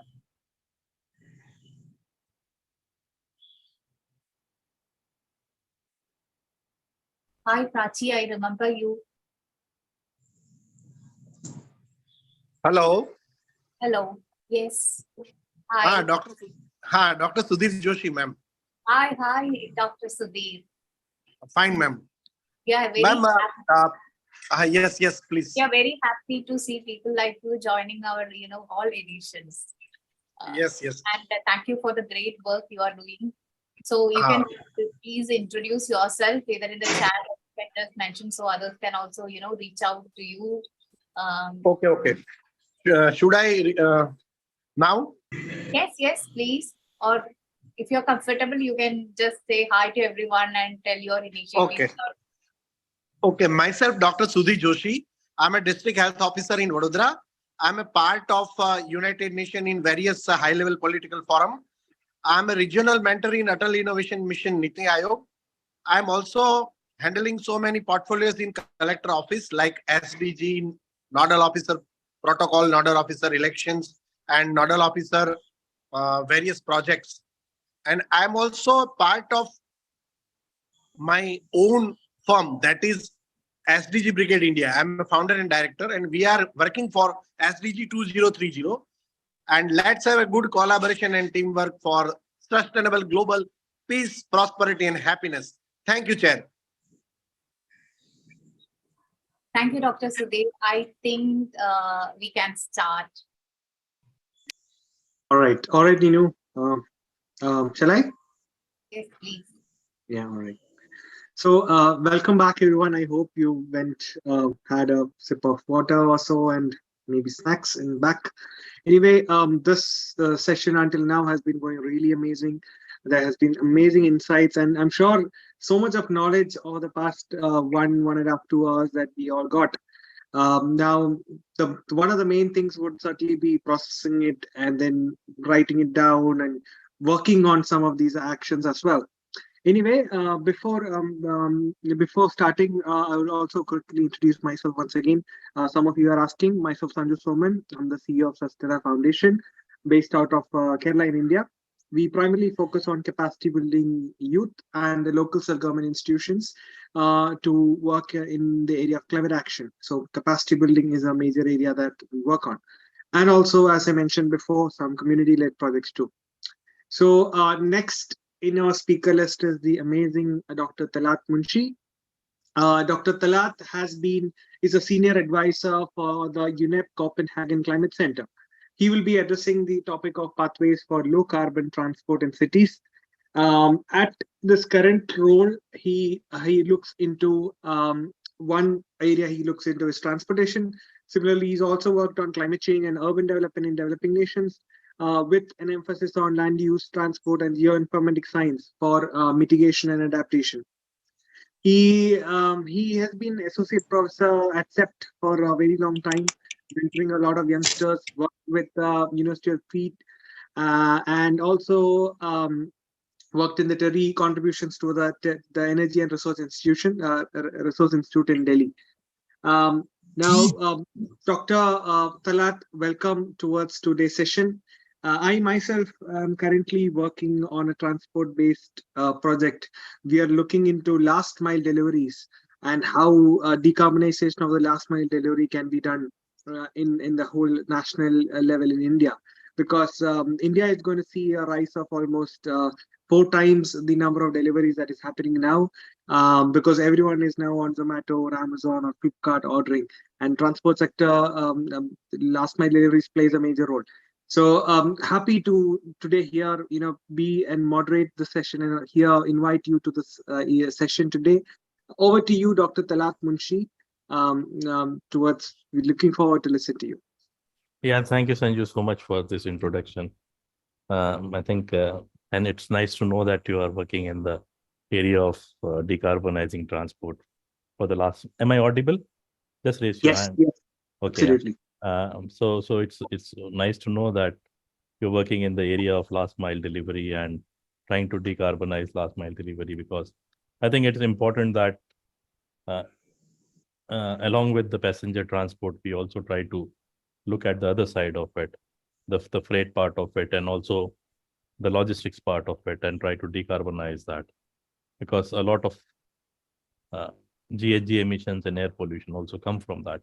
I like to share my screen. Dr. Talat, just a sec. Nino, can you make Dr. Talat the pin him? Because I think I have shared it now. Can you see it now? yeah, we are able to see your screen. Yeah. Okay, that's fine then.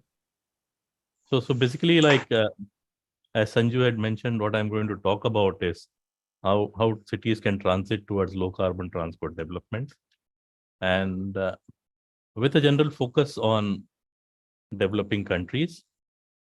I'll try to draw why it is important to do it, why passenger transport is important within that, and what are the options that we have. What is happening in the current world? What are the issues related to it, and how we can move forward with technologies, etc. I don't know why this is okay. Did the slide move to the next one? It did change, yeah. It's Okay. in transport. Okay, so basically, like why the transport sector is important, I think we all know it.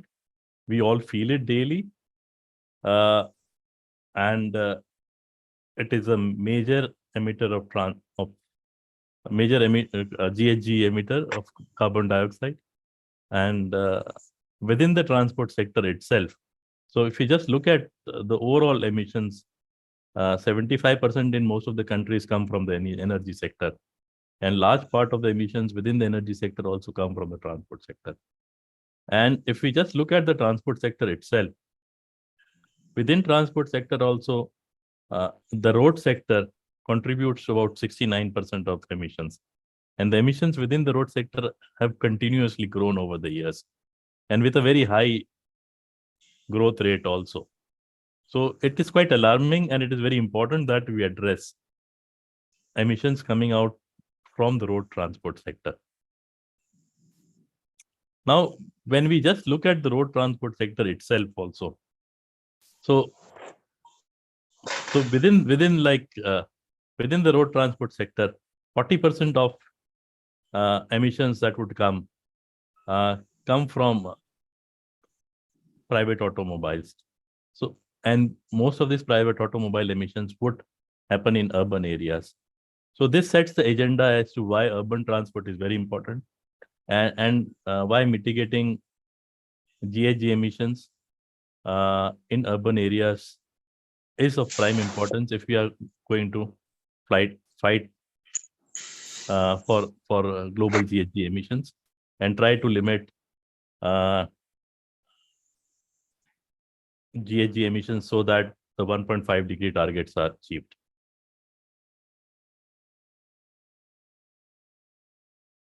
So what are the general challenges that we have? So basically in 2019, when the sixth assessment was done, the GHG emissions from transport accounted for 23% of global energy-related CO2 emissions, of which 70% come from road transport. So some of the figures that I showed earlier also try to illustrate that. So now the problems that cities face, especially in the urban areas, is that, and in the developing countries mostly, is that there are limited capacities. And most of the cities have been using archaic transport planning practices. There is no understanding within the people who plan transport systems that this should be looked at as a system. What are the drivers of this system? What actions need to be taken if we have to take the low carbon path? One of the reasons why this happens is because cities find implementing low carbon transport strategies difficult, as they have limited financial resources. But they also sometimes have very poor access to technologies, and the regulations are often not in place. A very good example of weak regulations, I think, in developing countries, which we can observe in our daily life, are parking regulations. So we just, even though we know that parking has to be done in certain way. In most developing countries, we just see haphazard parking and haphazard and when the parking is not regulated, it has a trickle down effect on modal choice, etc., etc. But when we look at the challenges, there are also opportunities. So if we do it right, and if we manage the travel demand well, there is a very good chance that we can reduce the transport-related energy demand in cities by 25%. This is what the sixth assessment says, but what I think is that we can even achieve higher just by travel demand management. And we'll come down and look what travel demand management would mean. Other opportunity is with technology coming in, especially with a lot of electrification happening, and some of the future technologies like fuel cell, biofuels, etc. Biofuels have already been there, but the fuel cell technology, etc. Which coming in, it provides a very good opportunity to decarbonize transport by 2050. We at UNEP and UNEP CCC have been working in developing countries in low carbon transport transitions. And we have been helping out a lot of countries, especially trying to create pathways or roadmaps for electrification in several countries. And also trying to look at how cities in developing countries can take low carbon pathways. So generally, a good framework for cities to take towards the low carbon transport pathway would be to take a framework which is called avoid, shift, and improve framework. So generally, when you would talk about avoid, shift, and improve framework, within avoid, we say that when we talk about avoid, it is about lowering the need of transport. So it's about putting in mechanisms by which people don't need to travel a lot. So the demand for travel itself decreases. There are a lot of things happening here. One is like what Sanju had already mentioned earlier. I don't know if it is increasing the travel or if it is decreasing travel. So there is a lot of research as of now happening on how technology, for example, impacts the demand of travel. Technically, like with faster internet, working on laptops, etc., your office space can technically become anywhere. So like what we have seen during the COVID time, a lot of people could work from home, etc. And the actual, like, a lot of cities have done some research on that. And the actual GHG emissions during the COVID time, because people were working from home, came down quite a lot.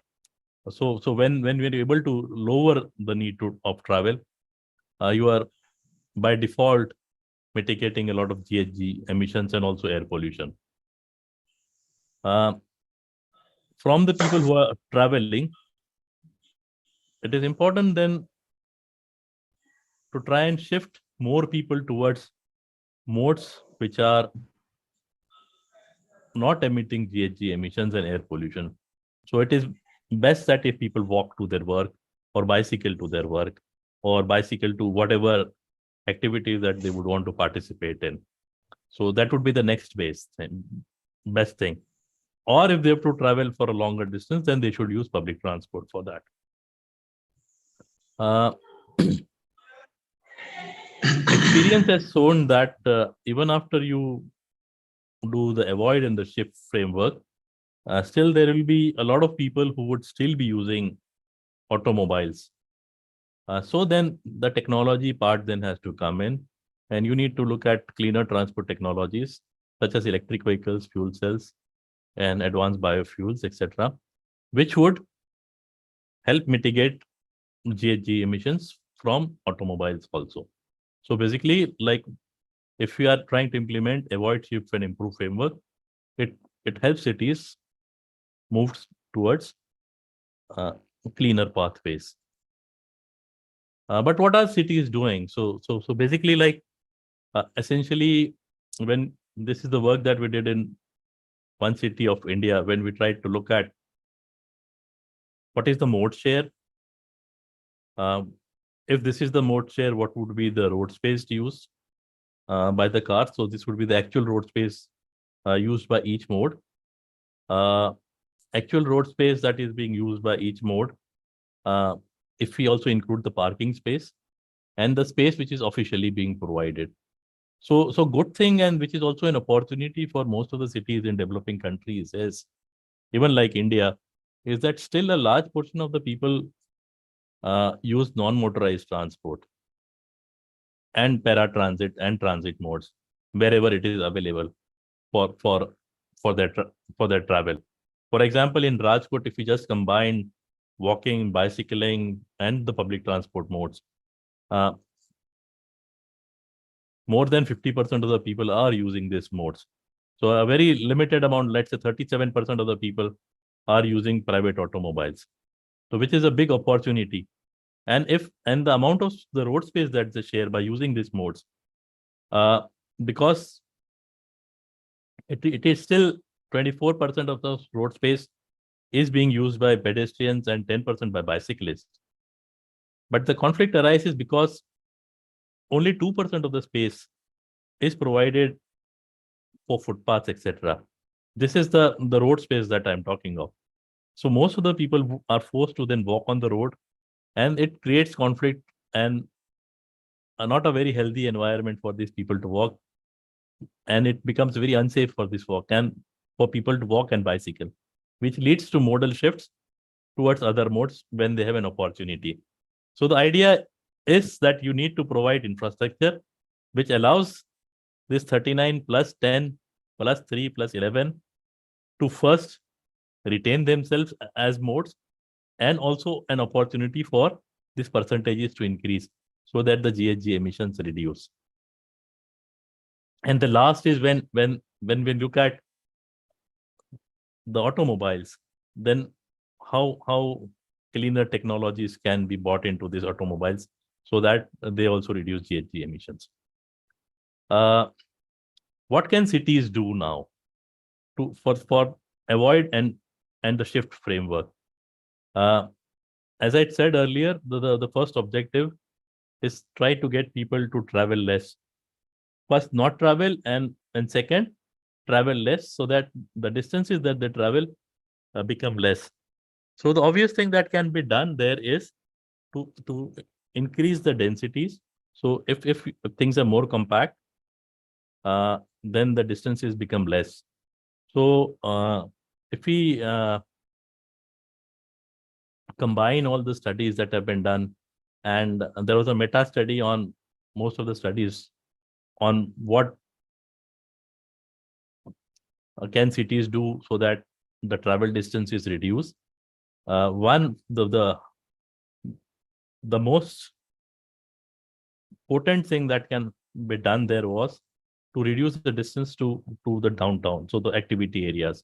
So now when you talk about downtown, if it is a smaller town, then it could be just one city center. But now the modern towns, for example, like Ahmedabad, where I come from, or Delhi, or whatever, have become polycentric areas.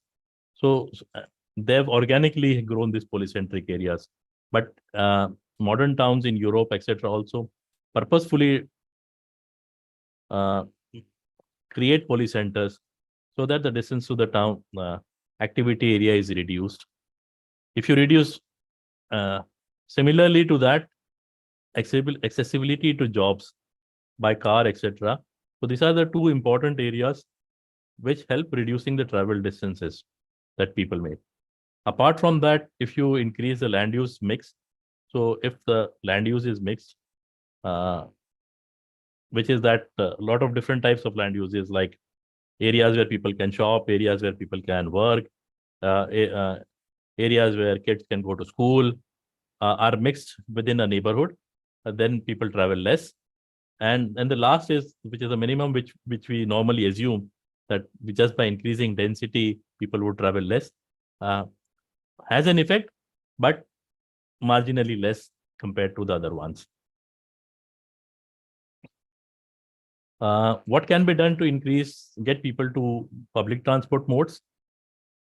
Again, these are the similar devils which are there.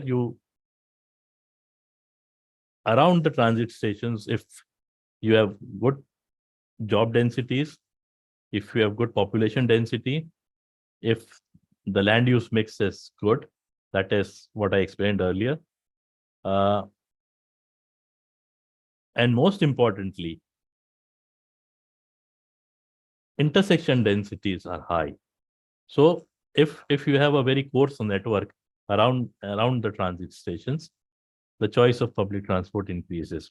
So and this is what has been carried forward and taken in a lot of policies for transit-oriented development. So you would have heard terms like transit-oriented development coming up along the metro stations, along the BRT stations. So these are the things that they are being planned. So high level of intersection density with good pedestrian network and bicycle network, which is supported by a good land use mix and higher job and population densities. Another thing that is being done to increase the transit choice is to also combine transit with other paratransit modes or micro mobility modes. So in a study that we did for Ahmedabad, what we found out is that the accessibility to public transport, if we combine, for example, certain paratransit modes, for example, bicycle, not paratransit, but micro mobility modes like bicycles, electric scooters, or something else, substantially increases. And so that more people can reach the transit mode. And if more people can reach the transit mode, and if the transit provision is good, the demand for public transit will increase and more people would shift to public transport.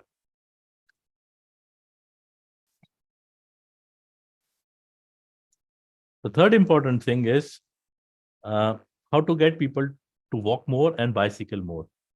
And here, the most important thing is your street density is very important. More intersections mean that people can walk more easily to their destinations. Larger blocks, urban blocks, would mean that people have to walk more and to the same destination. And if people have to walk more, then it becomes a deterrent. Of course, distances, job and housing balance, land use mix, etc., also help in walking choice and also help people use bicycles more. So basically, just by playing with urban, this is what I'm trying to stress here, is just by playing with the urban fabric, you can do a lot with the avoid and the shift framework and get save up to, let's say, about 25 to 30% of energy saving can already be achieved by just doing this. This is what we did for Ahmedabad. We mapped the ratios and we found out that accessibility to jobs, if we just improve good accessibility to jobs, we can already reduce vehicle kilometers traveled, get more people to walk, get less people to use private automobiles. And even if we can get less people to use private automobiles, we are already shifting modes towards the cleaner modes. Likewise, increasing population density helps in walking choice, transit choice, and also reducing car and two-wheeler choice. And likewise, good mixing of land use helps in reducing the vehicle kilometers traveled, helps with the bicycle choice, and in reducing the two-wheeler choice for different purposes of travel. So what we find is that what is relevant for Europe or in Western context is also relevant in context of developing countries. But a lot of adaptation has to be done, but it is still relevant and can be done. And it is only question of putting it right policies and having a right mindset to do it. As I said earlier, so for the city of Ahmedabad, what we did was we tried to look at the footprint of the travel. The current footprint is something which is shown in the pink color. If we implement low carbon behavior in the city, that is the avoid and the shift framework, the footprint would still increase, and that would be the orange. And if we don't do anything, that is allow the BAU to continue, so we'll get to the brown scenario. But even if we get to the orange scenario, it is still not very good. So I think we need to do further. And how can we do further is by getting in, looking at pathways for decarbonizing transport technologies. So intervention in carbon technologies then become very important. And the different technologies that are there start from like renewable energy, nuclear, fossil fuel, and biomass. Renewable energy manifests itself into electric energy and battery electric vehicles. Nuclear can also take a form of electricity and get into battery electric vehicles. Fuel cells, fossil fuel, and CCS gets into hydrogen technology. Hydrogen technology can be used in ammonia and synthetic fuels, but in terms of vehicles, it manifests itself as fuel cells. And the biomass gets into biofuel, and it can be used using advanced combustion engines. In the 6th assessment report, the suggestions are that the battery electric vehicles are more suitable for light duty road vehicles. That is where it is more recommended that they would be used. Fuel cells, where electric vehicles have not been able to work well is in freight technology and for long distance travel. So wherever heavy duty road rail vehicles are there, recommendation is that hydrogen might have a bright future there, and biofuels, etc., and fuel cell technology also has opportunities in the shipping sector. For the focus has been on urban transport. So where urban transport has worked well, and what transition most of the people can relate to in urban areas is increased share of electric vehicles and increased push by various governments to move towards electric vehicles. Initially, like also in India, there was a push towards plug-in hybrids, and a lot of plug-in hybrids came in. Initially, it was just hybrids, but now it is more plug-in hybrids and battery electric vehicles. So that it can be debated what is suitable, what is not suitable. But a large share of electric vehicles now is actually battery electric vehicles. And the reason for that is the battery cost itself has dropped 85% from 2010 to 2019. But still the battery electric vehicles are fairly more expensive compared to ICE vehicles. And wherever they have worked well and wherever their market shares are large, for example, in Denmark and in Sweden, etc., governments have come in and supported transition towards this vehicle by giving subsidies in taxes, etc., or taxing the ICE vehicles very heavily. But when we look at electric vehicles also, it is very important also to look at what is the source of electricity. And so 6th assessment report that IPCC came out with also looks at the life cycle emissions from different technologies of LDVs. So basically, like when we look at electricity, if the electric source is from low carbon electricity, so then the carbon the CO2 equivalent passenger kilometer emissions are fairly low, and they are the lowest actually. So then it becomes the best technology. But if the electricity is, for example, coming from a coal-fired power plant, then in the overall GHG savings, we might not be doing well, actually. Some people might still argue that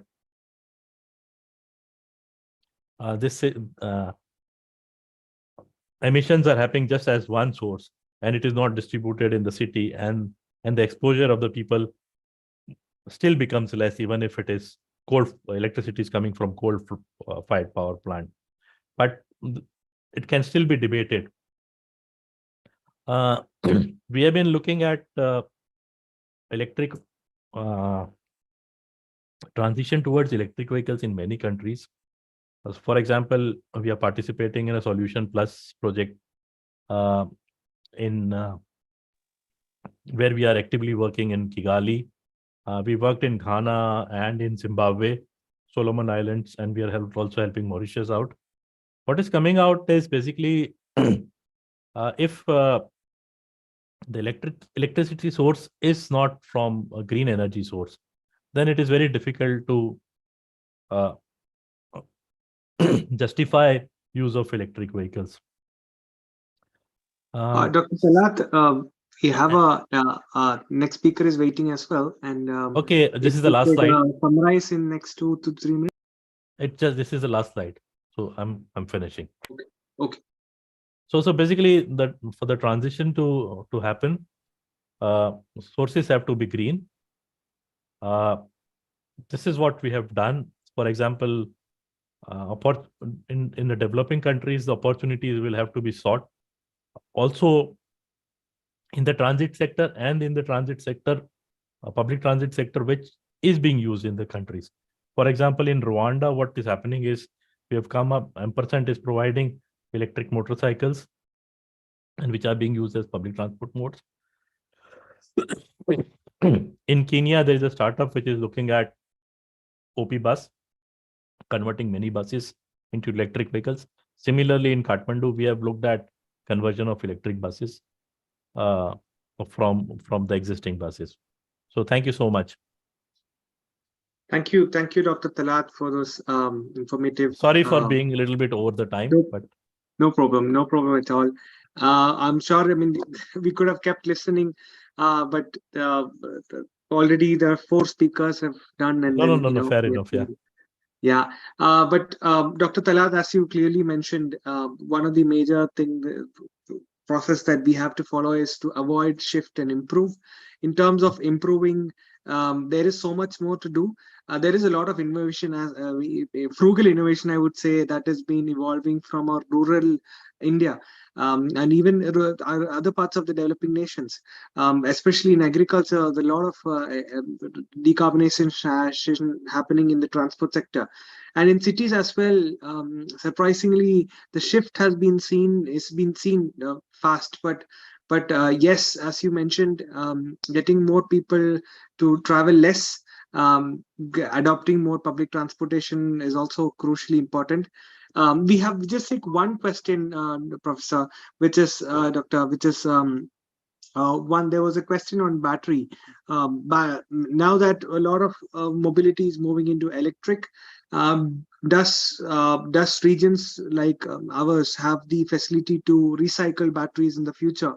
Because the lifetime of a battery is 7 to in some cases up to 12 years. What after that? And we've seen cases from across the globe where in some developed nations, large chunk of electric vehicles are being disposed into landfills or are being lying useless. So do you have any thoughts on that? With that, we will wind up your session. Thank you, Doctor. So I think recycling of batteries is a big issue actually with electric vehicles. There are no clear directions, but some of the directions that are being thought of, because when a battery becomes unusable for a vehicle, it doesn't mean that battery doesn't have any storage capacity. So for example, when we are looking at, and these are large batteries, and so when we are looking at storing and renewables, when renewable energy is being produced, and renewable energy often needs battery storage, so that to send out the power, because sometimes the power is being produced more, sometimes it is less. So one option is that it is to use batteries which have come out from this vehicle to store electricity coming out from renewables. Of course, that is not a end-to-end solution, but an immediate solution would be to use it like this. And till I think options are found to recycle and reuse them. It partially answers your question, but I don't have a complete answer for that. You're muted, Sanju. Yeah, I do understand, reflect with you. In fact, there is I've recently saw how Audi is using their old batteries for tuk-tuks or auto rickshaws in some countries. They've been testing it, which is something that gives hope. Anyway, Doctor, thanks a lot, Dr. Munshi. Thanks a lot for your amazing session. I mean, I personally, having working in this decarbonization of the last mile network, please looking forward to connect with you sometime in future. And a big thanks to you. Now, Ninu here would be presenting a small virtual memento. Okay, thank you so much. Thank you, Dr. Munshi. And all right, so that was a very interactive and intense session on decarbonization of the transport sector, especially in the cities. And moving forward, now we have Sylvia Sartori. I hope, Sylvia, is that how I pronounce it? Sylvia Sartori? Yeah, is that right? All right, perfect. Yeah, thank you very much. Thank you. So Sylvia is he's part of the Global Women Network for Energy Transition. She has been working in this area, especially on women entrepreneurship in the energy nexus, where giving more opportunity to women. Her career over a period of last 15 to 20 years in the international development and cooperation sector across Asia. She particularly has expertise in energy, environment, and climate, with a focus on certainly women empowerment. In the previous role, she's worked as head of women's economic empowerment at Energia. As well, at the current role, she is a senior expert on women in energy with Central Asia for the organization OSCE, Organization for Security and Cooperation in Europe. She's all been collaborating with multiple organizations and with the focus on women empowerment. So Sylvia will be today talking on how climate or energy transition projects can be more gender responsive, a very important narrative, especially in the case of India and even other developing nations, including women in the transition, especially for creating more jobs and so on. This is an important discussion as when we discuss carbon. So over to you, Sylvia, and big thanks from all our side for joining us today. Thank you, Sanju. Thank you very much for the very kind introduction, and congratulations and thanks to the organizers of this conference. It's really a pleasure to be joining you here tonight. I'm joining in from Italy, so it's mid-afternoon over here. And as said, really a pleasure to be here with you all and be part of this very relevant and really rich conversation. I'm trying to share my screen. I would like to project a PPT, but I don't seem to be having screen sharing permission. Yes, ma'am, you do have, because you are a co-host now. Can you try again? Maybe you tried when I was trying to present the okay. Let me.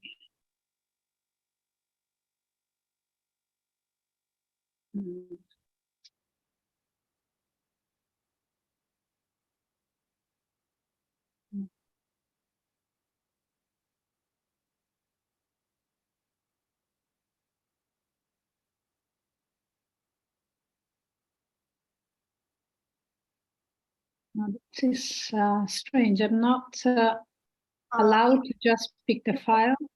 You can you will find a share screen option in your screen after yes, chat. Yeah, I do know that, but usually once I click on that, I can then identify and pick the file that I want to share. Can I maybe send it to you and then you put it up from your side? Can you email me first, ma'am? I can. Can you attach it in an email and send it to me right away so that I will? Yeah, that's what I was also suggesting. Okay, so apologies for this hiccup. Hope it's not too large.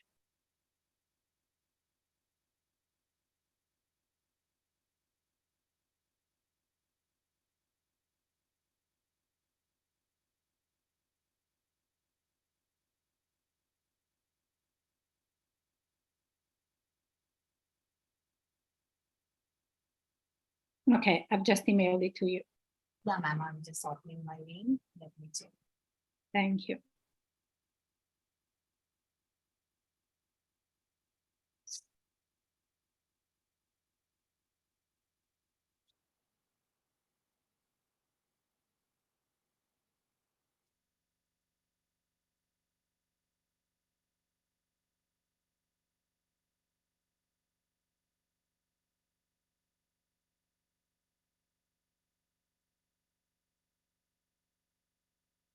So maybe while we are waiting for the presentation to be hopefully well received and shared, I can I can just start by giving an introduction about what I would like to talk to you about today.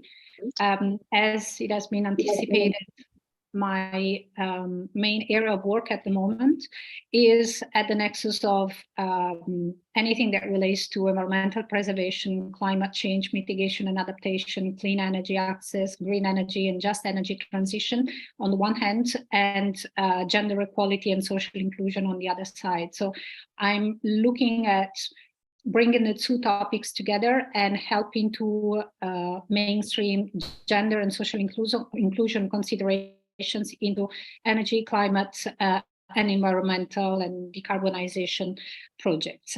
So in the first part of my conversation or presentation today, I would like to briefly give you an idea of why I'm bringing up gender in the context of a conference about decarbonization and climate projects. So why are gender and climate related? Why does gender matter for climate? Secondly, I would like, as said, I'll be talking about how to mainstream, to make climate projects more gender responsive. But before going into the how to, I'd like to unpack a little bit what we mean with gender responsiveness. And then third, I'd like indeed to provide some tips and some examples, some concrete operational tools to embed gender and social inclusion considerations into climate or energy or decarbonization projects. And I would like to leave at the end a few minutes for comments or questions from the audience.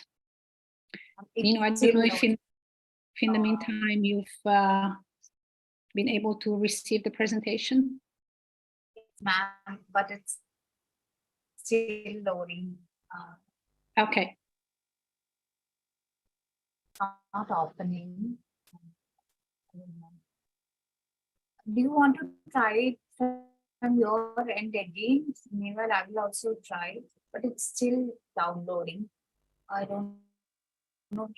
Sylvia, it might help if you end the call and join once again. Then you might be able to present as what I feel might be.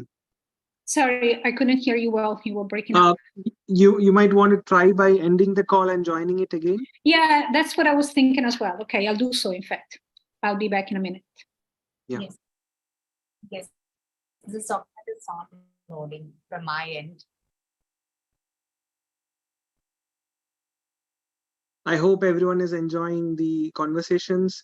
As we are nearing the end of Sylvia's talk, do put in your questions if we have, because her topic, I'm sure a lot of you might find it interesting. In incorporating women as an agenda in the energy transition is quite important. And she comes with a lot of experience. Also, we've mentored a lot of climate startups. Women-led climate startups is what I've heard, read of. Sure, Joseph. We'll try to share the presentations. Yeah, Sylvia is back.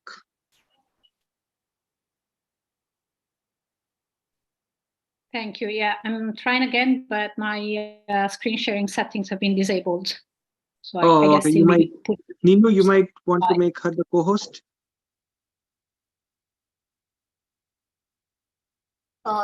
Actually, I'm stuck again because I'm doing something else.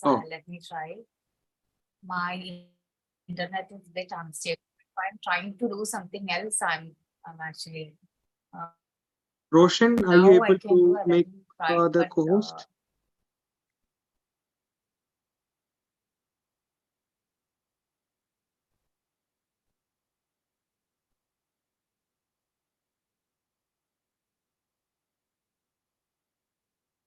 I cannot even find Sylvia here in the participant list.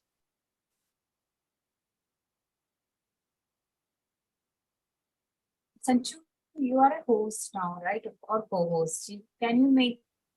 So my system is stuck again. So when I tried so many times, it is stuck. I'm not a co-host or host, so. Roshan, are you there? Roshan might be able to do it. Yeah, I will try. Can you share with me? Roshan, can you make you are Sylvia a co-host. Can you admit people, please? Because my internet is little unstable. Fine. Sylvia is joining. I can see that. Yeah, maybe it's just easier if you can circulate your PPT with a few colleagues. Maybe someone with a better connection can put it up on my behalf. I don't know if that could be an option. Otherwise, I can go ahead without PPT because I don't want to take too much of people's time, and especially in view of the next speakers. So I'll go ahead. Probably, it would be better for you to start. Meanwhile, in the background, we'll certainly try to figure out a way to do this. Exactly. Yeah, I think so too. Okay. Thank you very much. So yes, as I was anticipating, first of all, I would like to give you a bit of an overview of why at all we are bringing gender and climate into the same conversation. So why does gender matter for climate? And when I'm saying climate here, actually you can replace it also with decarbonization, with environment, with just energy. So the whole set of environmental sustainability related issues that are part of the decarbonization process would be applicable to what I'm talking about here today. And the first reason why it's important to acknowledge gender into any conversation that relates to climate or energy, environment, decarbonization is because climate change and all of these processes do have a different impact on men and women, on boys and girls. So it is important to acknowledge these differences because eventually we see how girls and women bear the biggest brunt of climate change. This we can see, for instance, in the field of livelihoods, because women are traditionally assigned responsibilities related to procurement of resources like fetching firewood or collecting water, or because of the high rate of employment, even if very often informally in the agricultural sector, girls and women are directly exposed to and most vulnerable to the impact of climate change.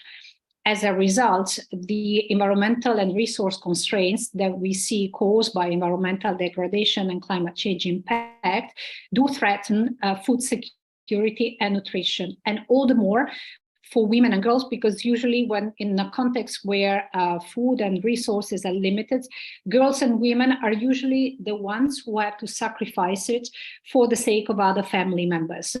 Which could be usually the male members, or it could be parents, it could be brothers or boys. Also, girls and women are the most exposed and the most impacted by disasters caused by climate change. And in the context of these disasters, we also see an increase of gender-based violence. It is also important to acknowledge the link between gender and climate, because precisely due to women's large employment into anything related to resource management, they have also developed over the years and over centuries, I would say, a specific expertise in managing these natural resources. So if we do not take into account the experience, the know-how, the views and the input from girls and women, we actually miss out on a very significant piece of expertise that could turn really precious in handling, managing decarbonization processes. Also, we have already started to see how climate change and the environmental implication that it has are increasing poverty, particularly among social groups and communities that are already in very fragile and vulnerable contexts. And the result of this, one of the results of this poverty is that we see an increase of school dropouts, particularly among girls, and an increase as a result of child labor and early marriages. All of these phenomena have a particularly strong impact on girls and women. However, this is a point I would really like to stress. It's important to acknowledge girls and women, not just because they are the biggest victims of climate change. They are also change agents. So when they are put in a context where they are given the space and the voice to contribute their expertise, they are really powerful allies in finding solutions to address all of the problems that we are talking about here today. So one reason why I'm very strongly advocating for acknowledging gender into climate and environmental and sustainability debates in general is to create a space for girls and women to contribute and share their expertise and their know-how. So we want to upgrade them from a passive concept of victims or merely beneficiaries to a concept of actual powerful change agents. And women are particularly powerful as change agents because of the role they play in the household. So they are usually, as said, in charge of procuring resources, of managing natural resources. They usually take care of cooking, of preparing the household for the family, looking after the children or the most vulnerable family members. They are also, especially when it comes to environmental issues, they're usually characterized by a higher degree of sensitivity and a higher willingness to take action. So they can also be very strong advocates, and they're very powerful in lobbying campaigns when, of course, they are given the space and the voice to contribute to these conversations. Any luck, meanwhile, on putting up my PPT? Neenu? Hello. I'll go ahead. You just buzz me when you're ready to share it. As I said at the beginning, all of what I'm sharing here today, although I'm referring to climate change, is equally applicable to any other sector and dimensions related to climate, sustainability, and decarbonization. So whether we are talking about projects of climate change mitigation or adaptation, projects about the energy transition, agriculture, biodiversity preservation, waste management, or urban development, all of the principles, the concepts, and the tools that I will be providing today would be equally applicable.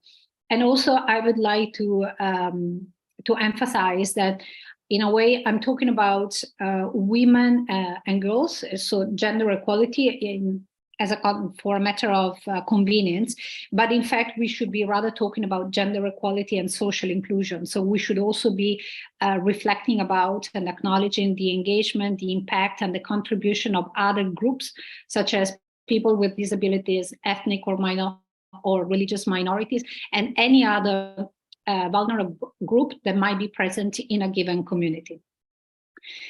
Also, another important concept to be taken into consideration when we are talking of the social dimension of all these projects and phenomena is the so-called concept of intersectionality. Intersectionality means that when we are taking into considerations the contribution and the impacts that a given phenomenon, be it climate change, be it decarbonization, has on society, we should not just be restricting ourselves to consideration of gender, but we should take into account concurrently issues such as level of education, sexuality, physical ability, age, class, language, culture, ethnicity, because the combination of all of these factors allows us to identify the different vulnerabilities that are present into society and into and across its different stakeholders and its different social groups. So it's not just about men or women, or men and girls and boys and men, but in a truly accurate assessment, we should be looking, for instance, at women of an elderly age group coming from rural communities compared to others that maybe have also a higher level of education and live in urban areas. So taking into consideration all these different factors allows us to identify what are the biggest challenges, but also the biggest opportunities that might be available to minimize negative impacts in society at large and to optimize the different contribution that all members of societies can give to identify and effectively implement solutions to a problem. In the second part of my talk, I'd like to talk a little bit about gender responsiveness. And here it would be really useful if I could show my slides. Still not possible. Hi, Sylvia. They were not able to do it because our system is stuck. Nino's system is stuck. Could you try once again by sharing? Yeah, but I don't have hosting, I don't have screen sharing right, so I'm still not able. Okay, never mind, because I see I have only a few minutes. By the way, how much time do I have left? You have 8 to 10 minutes. Okay, then I'll go quickly through it. Okay, so by gender, ma'am, you are a co-host. You can try. Since I have multiple windows opened and YouTube is live streaming, this actually, a bit difficult from my end because of the YouTube live streaming and Zoom session. Okay, I'm trying now. Yes, you are a co-host, so you must have all the access. Yeah, but it says that I don't have not allowed Zoom to share my screen, which is weird because I actually usually do it. So it's not, no, I'm still not able. Can I suggest something? Sorry, I'm just barging in. Sylvia, if you could share your PPT with the others, not just Nenu, because Nenu's network is down. So I guess Roshan or somebody else will be able to do that. Yeah, exactly. That's what I was suggesting. Yeah, but I'm sending it to Sanju. I'm sending it to Sanju. No, I was okay, network is down, Nenu. So I was suggesting if Sylvia can just email, very. Yeah, except that I don't have anyone else's email address. So I only send it to the one I have. So if Nino can share it with colleagues, then yeah. Yes, I have shared it with Sanju since, Oh, great. Okay, I see it now. Okay, super. Can you please go to slide number 8?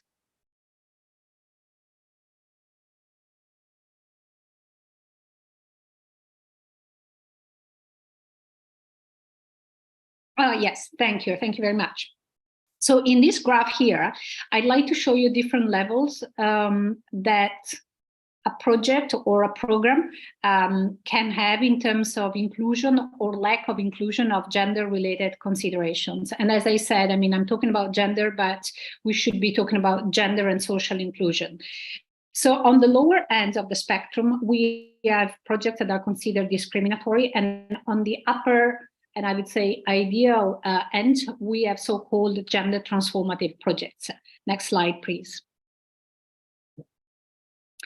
With gender discriminatory projects, we mean and we refer to projects that reinforce existing negative gender norms and thus actively continue to contribute to discriminate girls and women. This is obviously the level we want to absolutely move away from.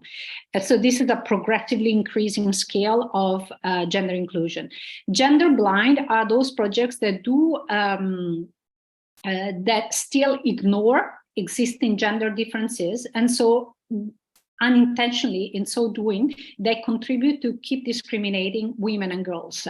Then we have an increase in inclusion of gender considerations. And here there's a note I'd like to make, because I've noticed that very often people engaged in these types of projects use gender sensitive and gender responsive as if they were interchangeable terms, but in fact they indicate different types of projects. So gender sensitive projects are those projects that do start from the acknowledgement that that girls and boys, women and men have different needs and different levels of contributions, access to resources and control over resources. However, they do not take these elements into consideration in the design of the project. So at a minimum, we should all be striving for gender responsive projects, meaning projects that in the course of the design and implementation of their projects do acknowledge gender differences and also integrate and include specific actions to address them. And as I said, on an ideal scale, we would all want to see projects being gender transformative, meaning that they not only just acknowledge different needs, different impacts, and different roles of different genders, but they also look at the root causes of these differences, and in the course of their project design and implementation, do find ways to try and overcome the barriers and instill equality and inclusion. Next slide, please. Thank you. So now going into the core of the discussion. If we want to make projects of any kind, be they climate, decarbonization, energy, or any other sector-related projects, more gender responsive, there are three ingredients in particular that we should all be mastering. The first one is the so-called gender analysis, which is conducted at the very beginning of a project design phase, and is then coupled with a gender action plan, which I will be describing shortly. And included in these documents, but as well as in any other activities undertaken by any project, are gender disaggregated data. So one problem that we often face is that we are not fully able to capture the extent of gender or social exclusion, because the data available to date are still not disaggregated by gender. So they are not granular enough for us to understand in detail, for instance, how girls are impacted by a given phenomenon compared to boys, or what specific needs a woman might have compared to a man in a given context. So it's really important that whenever a project is designed and develops its work plan, its log frame, however you want to call them, that they all proactively pursue gender disaggregated data. Next slide, please. Thank you. So before starting, it's really important to take gender and social inclusion considerations into account from the very beginning of a project. Very often I see that gender equality comes in maybe at mid-stage of a project, and very often just to tick a box to please a donor, or to show that some engagement is being taken in the gender front. However, doing it at that stage is already too late, because the project has already been designed, activities have already been selected, certain groups would have already been excluded or maybe not really empowered to take action in the course of the project. So the very first and most important element is to become aware of gender and social issues from the very beginning. So as much as you focus on identifying your resources, setting your targets, or developing your work plan, do also take into consideration how your intended project design is impacting on gender. Also, this might seem obvious, but I've seen that in reality, it is not always so. Be be very well aware of who your stakeholders are. And I mean, not just your most immediate direct stakeholders, but also the other stakeholders in the environment and the ecosystem where you operate, who will be directly or indirectly impacted by your work. This is important to be aware of from the beginning, because here as well, if you want to avoid any negative impact on community members, you have to be aware from the start of who exactly is part of your community. It's also important, in my view, to consider the inclusion of girls and women, not just when it comes to identifying beneficiaries, but also when putting together your team and your consortium of partners, because depending on the activities you hold, the geographies where you operate, the type of the sector where you work, it is by now very well proven that having, for instance, female team members talking to female beneficiaries is much more effective, sensitive, and powerful than having a male-dominated team bringing benefits to women. So for me, it's really important that equality is included at both ends of the spectrum. Also, as said, remember intersectionality, so do take into consideration that it's not just a matter of being a woman or a man, and actually we know that gender is more than binary, but also of other potential elements of vulnerability, like level of education, age, physical ability, proximity to urban areas.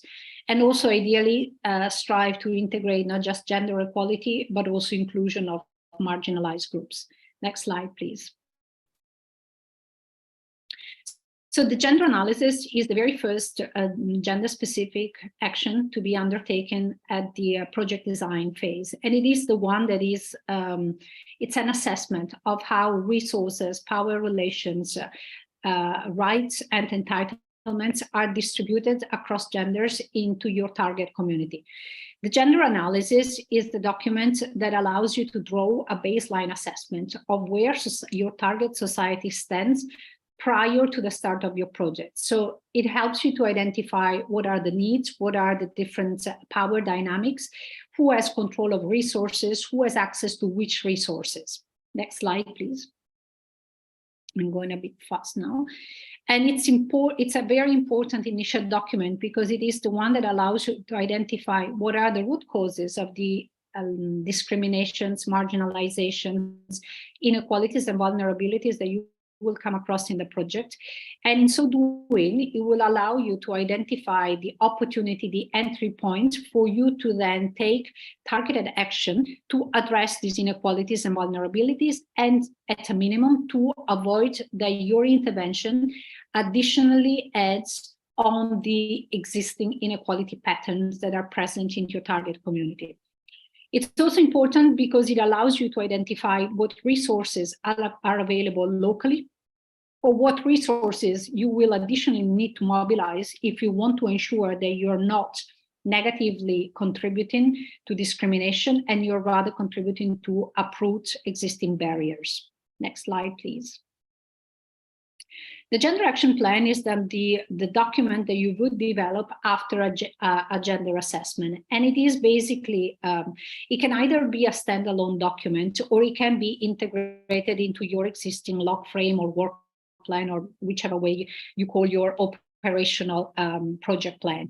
Basically, for every project, we know that typically you have an assessment of the baseline situation, and then you would have overall impact targets, outputs and outcomes with specific targets, specific monitoring and evaluation tools for different stages of the project. So having a gender action plan would basically mean translating this work plan with a gender lens. So for each of your targets and indicators, you would need to unpack them and also specify, for instance, in the baseline assessments, how many girls or women have access to a given service before your intervention, and how many of them you want to have access to that service mid-stage and at the end of your intervention. Same thing for the indicators, the targets. Basically, for every activity you do, you would need to think also of its gender and social inclusion dimension in a very concrete, precise, and measurable way, so that in the course of the project implementation, you can keep track of how you are impacting on gender and social inclusion. And yeah, you can move to, oh, no, this slide is fine, sorry. This is an ongoing process. So if you have very specific trackable indicators at hand, you would be able to continuously check how you are performing from a gender and social inclusion perspective, and make any adjustments at any point in time whenever you feel like you're going off track and you might indirectly and unintentionally causing additional discriminations. For this to be effective, it's really important that the resources are made available from the very beginning of a project. And when I'm talking of resources, I mean both budget, meaning that you need to have dedicated resources for gender-specific activities, but I also think of resources in terms of talent. So there need to be personnel within the team members, within the teams, that is qualified and understands gender considerations and is able to assess and implement the project also from a gender perspective. Next slide, please.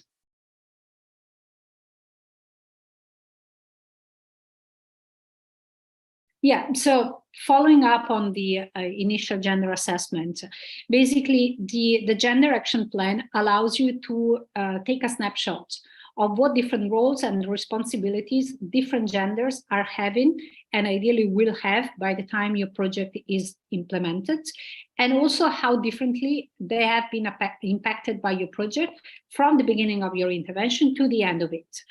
And it allows you to identify in a very timely manner if directly or indirectly you are about to cause additional discriminations, vulnerabilities, and marginalization in your target communities.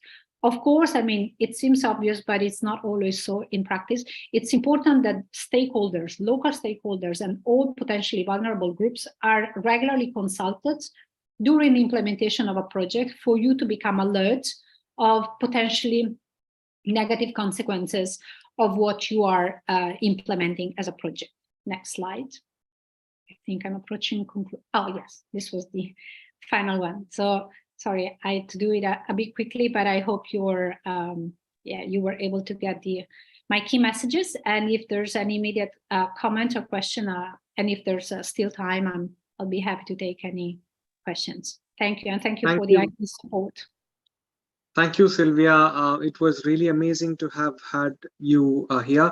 I didn't want to stop even though we were over time, because you were talking about a very important aspect of projects. I mean, I love the fact where you mentioned about how women are better decision makers in terms of natural resources management. It is true, and it has been historically proven to be true.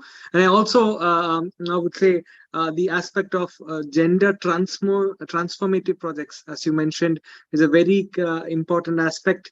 We need to have projects where which are more gender transformative, and can't agree more. Kevin, welcome, Kevin. But we just ending up the session with Sylvia. Sorry for the delay. But we'll just take one question for Sylvia and come on to you. I hope that's fine, Kevin. Absolutely. Could someone, yeah. I'm seeing that I need screen sharing ability. Oh, yeah. Screen sharing. Yeah. We have one question, Sylvia, that has come here. Given the challenges one face while working in rural areas, how do we work on straightening timelines?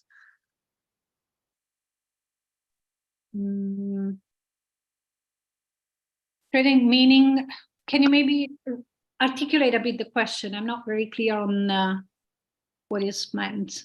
I mean, how— Shilpa, do you want to explain the question a bit more by unmuting yourself? Yes, please. I've already done that. Thank you. So Sylvia, basically I work in rural areas, and we are working towards, in the area of craft resurgence, women empowerment, and so on. So while working with women, and, it's a task wherein, like, the state of Rajasthan, if I take in particularly, the women are not encouraged by the men of the house, like from their households, whether it is the husband or even the brothers. So initially when I launched, it was probably few girls that I was working with, and there was no such problem for a year or 6-9 months or so. But then later on, I started encountering, as we were trying to have more women involved in the process, there was a lot of resistance. So that, of course, that's a lot of challenge, of course, but when you particularly spoke about timelines. So as in like there's a mention in your PPT. So I was just wondering, our timelines go haywire. So we have to accommodate an extra amount of time, but still when it comes to the ground, to the root, and we are working on it, there are a lot of challenges that surface because of timelines, because like you rightly mentioned, women bear everything, or even the girls bear everything. So they have to opt out of whether it is school or whether it is anything for like basically home care, for caring for the husband. So so that impacts, and they have to then leave. And the other thing is we're completing a project, so we have to take on more women as well. So it's a continuous challenge that one faces. Noted. Thank you. Thank you for the question and for clarifying it. Yes, I understand very well what you mean. I also did a couple of projects in Rajasthan, in diaper in particular, but it's definitely not a Rajasthan specific problem. It's an issue that we see in a lot of communities and not just in India. Two immediate thoughts that I would have, because this is something we could really talk about for hours. The first one is that we've seen in a lot of projects that indeed this started off as projects that intended, whether as main impact or as part of the main impact, to empower women. And they would focus their work and their activities with girls and women only to realize afterwards the kind of resistances that you also encountered. And what we've seen is that the most effective solution in these cases is to start off, actually, even before you design the project, to start by engaging and consulting the communities. So depending on the geographies where you work, this could be the elderly, village leaders, it could be the husbands, or it could be like bringing the whole community together, because it's really important from the very start to get the buy-in from the male members of the community, precisely because of this power imbalance between the genders. So the husbands, the fathers, the brothers, everyone in the community needs to understand the purpose, the objective of your exercise. And they need to understand that this is what you intend to do is not meant as a zero-sum game that would intend to empower women to then disempower men. And it does take indeed quite some time to raise this awareness, to build this capacity, but then it's an investment that is basically paying back, because you would then realize that once you start designing the project and implementing the project with the buy-in and the feedback from the male members, you're able to swiftly move to activities implementations rather than encountering these resistances maybe into the second, third year and then having to face like a roadblock. I think, for me, timelines are a tool to reach targets. So it's not timeline for the sake of a timeline. So I will not be so much concerned about the timeline. I think you can, and I've noticed in many projects that usually donors or implementers are at the end of the day very reasonable. So if you can justify, articulate why you encounter specific resistances or challenges, they're usually all open at readjusting maybe the work plan, sometimes even to give you an extension, because at the end of the day, what everyone is interested in is seeing impact on the ground. So I think once you understand exactly what the roots of these resistances are, and you're able to engage all of the stakeholders, so not just the girls and the women, but also those that initially you might have not considered to be relevant for that scope of work. Once you have that discussion and you understand everyone's considerations and concerns, you can redesign and adjust the activities, the way how you implement them, and also the timelines. And sometimes you might be actually positively surprised to find out that once you overcome that roadblock, some activities are actually can be achieved much more quickly than what you had originally foreseen. So maybe something is slower to take off, but then can happen more fast. So it's really to be designed case by case, but I think what is important for me, it's really inclusion and engagement from the very beginning. And that's why I was talking about mapping very clearly your ecosystem of stakeholders from the very start. Sorry, I don't know if this answers your question, but I don't want to take too much of next speaker's slide. Thank you so much, Sylvia. We'll connect. Yeah, thank you, Sylvia, for that precise answer. I mean, I totally resonate a lot with what you have you presented. I mean, myself coming from Kerala, there are a lot of gender transformative projects that happen in the state, especially for that matter. Kudumbashree is a social institution model where a group of women have been empowered to start enterprises and so on, which has been internationally acclaimed as well. I myself was part of a social startup which worked on capacity building women from fishing communities to upcycle old fabric in Alappuzha, in the Vembanad wetland region in Alappuzha. So it was really amazing hearing to you. But due to the lack of time, we need to move into Kevin. Thanks a lot, Sylvia, for your inspirational words. I'll pass it on to Ninu. There's a small virtual memento that she has for you. Ninu, would you be able to present it? I know that you have a stuck internet. Thank you again for the invitation and much success to the rest of the conference. All right. Thank you, Sylvia. Ninu is not able to present it, but she will get in touch with you in person. Thanks a lot. Now, moving on to the last speaker of the day. Ending with an amazing story is what we're going to do next, because Kevin Hostin is here, who will be narrating his story about Carbon Masters. Now, before I start, Kevin, are you in Whitley Bay currently, or are you in India? I'm in India. I'm in Bangalore. Oh, where do you live in Whitley Bay? Sorry, my family home is in Newcastle, in Whitley Bay, but I'm currently in Bangalore. All right. That's good to know, because I am currently sitting in Whitley Bay and I live in Whitley Bay. It was quite surprising to me when I checked your LinkedIn profile and saw that you are from Whitley Bay too. Really? Yes, I live in Hawthorne Gardens, just off Marine Avenue, up from the. Oh, all right. Yeah, I just live in Ocean View. Oh, right. Okay, just round the corner. Next time we're you're here, yeah, we're neighbors. Next time you're here, we'll certainly catch up in fire station or for some coffee, maybe. Indeed, yes. Look forward to it. Yeah. All right. So Kevin Hostin is the director and co-founder of Carbon Masters. He has an inspirational story of himself, which he will narrate. But he was working in the corporate sector for a very long time, and then moved into working in the social, environment, and climate sector through his startup Carbon Masters. Now, Kevin is a graduate. Just a sec.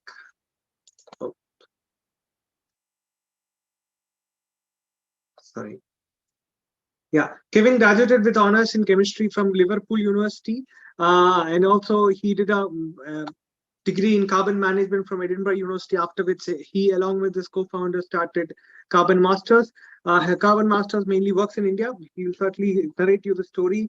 Yeah, so without much further introduction, I move on to you. I am personally motivated from your story, and we're all looking forward to hear from you about the Carbon Light story, mitigating carbon emission with a bottle and a bag.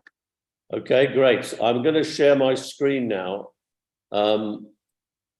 So has the presentation come up? Yeah, we can see it. Okay. So, yeah, I'm going to talk about what we've been doing in India for the last few years, and the Carbon Light story, I guess, which is, from a technical point, all about clean energy and its contribution to regenerative agricultural practices, all leading, hopefully, to a net zero world. Or as we, shorthand say, it's a story of developing a solution that can mitigate carbon in both a bottle and a bag. So, a little bit about us. As Silvio said, I graduated from Liverpool University way back in 1975 with an honours degree in chemistry. Given what I do now, it was actually the chemistry of carbon. I was an organic chemist. And the next 25 years, I spent selling soap and shampoo for a company called Procter & Gamble. in several parts of the world, Germany and Turkey, as well as the UK. And then in the year 2000, I joined PricewaterhouseCoopers. 2 years later, IBM purchased them. So I wound up in IBM. So having worked for 3 large multinationals. But in 2008, I was sitting in a flat that I had become very interested in the climate change. It started when I saw Al Gore's film, The Inconvenient Truth, which shocked me to my core because I hadn't really engaged with the climate change issue. But I was shocked about trying to understand the issue and the fact that we didn't seem in the globe to be doing very much about it. And then in 2000, so I got more and more interested in it. And I remember in 2007, the then Labour government in the UK asked a professor of economics at the London School of Economics called Nicholas Stern to actually carry out the first European perspective on the financial impacts of climate change. And basically what Nicholas Stern came up to was the idea that we could probably, if we spent about 2% of GDP over the next 20 years, solve the climate change issue. But if we didn't, we'd be in for a big, big damage function. And he calculated that was many, many billions. And the way that he framed that issue had a galvanizing effect in my view, about the whole climate change issue, certainly in Europe and certainly in parts of North America, because it was the first time where businesses could get their heads around what the impact of climate change could be, because he was basically talking about cost avoidance. And so I became very interested in the climate change issue. And I was sitting in a flat that I had in London in 2008, in the early part of 2008. And the Sunday Times had an article that said Edinburgh University was going to do a 1-year landmark master's program in carbon management, where they would bring together the climate scientists in their world-class geosciences department, along with the economists at Edinburgh University and the business school, to do a cross-curriculum program around the climate. So I signed up from that and beat a path to Edinburgh University at the tender age of 56. Now, I have to say my adult children thought I was absolutely crackers, because here was their dad that they'd only ever known as a corporate suit, going off to university at an institution that they were just leaving to do this funny thing called carbon management. Now, I did the program. I had the very good fortune when I was there to meet a brilliant young environmental engineer who'd come all the way from Bangalore to study alongside me. And when we finished the program, we set up Carbon Masters back in 2009. And ostensibly what we did then was consulting work. We advised companies how to measure their carbon footprint and then take steps to reduce it. And we did that actually very successfully, largely helped because the UK had passed a lot of legislation which required some 3,000 companies to measure their carbon emissions emanating from their gas and electricity consumption. And so we were quite busy at that time carrying out lots and lots of carbon footprints. And in fact, we had clients in Europe and even clients down in Latin America doing broadly that. But in 2012, Som returned to his native Bangalore and we set up Carbon Masters India as an Indian company. And we naively thought we could do what we had been successfully doing in Europe and indeed Latin America. And in the year 2012, we frankly fell on our backsides because back then, no Indian companies that we spoke to were remotely interested in measuring their carbon footprint, much less paying anybody for it. So we thought if India companies would not buy advice, would they buy a solution? So we looked at wind, we looked at solar. We accurately predicted that they would be as big as they've subsequently become, but we didn't think we could add any value. And actually, in the course of looking at a briquettes factory, the briquettes factory that we were looking at was owned by a chicken farmer. And the chicken, and unusually, he had built the very first biogas plant in southern India, which had a piece of purification kit tacked on the back end of it. And when we saw it in 2013, it was defunct. He'd never worked out how to use the purification technology, much less what to do with the gas. And he was basically taking raw biogas, flaring it to heat the chicks before he sent them off to market. But we had enough knowledge to think, well, hang on a minute. Had he achieved what he was trying to achieve, he'd have come up with a carbon neutral gas. So we thought, hang on a second, this could be a solution. It would, produce a carbon neutral gas. So we took over that plant and got it back to life. We learned biogas from the ground up. We learned how to put both food waste and chicken dung into an anaerobic digester. We learned the ins and outs of purification technology, and we bottled the product in a specifically designed cylinders and cascades under high pressure. Our original idea was, could this be an answer to a carbon problem I had become aware of due to a consulting engagement I had done for the European Commission, that India has a massive carbon problem due to the huge success of its telecom sector. Because as many of you will know who live in India, India has nearly 500,000 telecom towers, and those only run on 12 to 18 hours worth of grid electricity. When the grid goes down, they go to batteries. And when the batteries go down, they go to diesel backup generators. So the joke in the industry is that the telecom sector in India burns more diesel than the Indian army. So we thought our cylinders could be the backup source for a low carbon alternative to diesel. The challenge we had when we were ready to do some market testing in early 2014 was that the diesel price was still being heavily subsidized by the government. It was around 41 or 42 rupees a litre. So we thought, well, that's the economics of that are probably going to be quite challenging for a startup. So we decided we put it into a few kitchens for cooking to displace LPG. And that's when we got the big aha, because we found out that now what we had to do was we had to design special cylinders and cascades and pressure reducing systems, because we pack our gas at a very high pressure and we reduce the pressure safely outside the kitchen before it goes into the LPG burner. And then we had to learn things like what's the air to gas ratio, which is different for our gas than it is for LPG. But the amazing thing was that chefs love cooking with our gas. Because we pack at a very high pressure to begin with, it cooks at a constant pressure throughout the cooking process. Whereas commercially, LPG, as you use the cylinder, it reduces the pressure. Now, chefs hate that, and they get up to some weird and wonderful practices to get around that. Like they sometimes put it in a big bucket of steaming hot water to get more pressure in the cylinder. So they don't have to do that with our Carbon Lights gas, which is what we branded it. So we found that we had lots of takers for our gas because we could sell it cheaper than LPG, it cooked better, and of course it saved carbon emissions. So that got us more into the business of both the gas and then subsequently the fertilizer.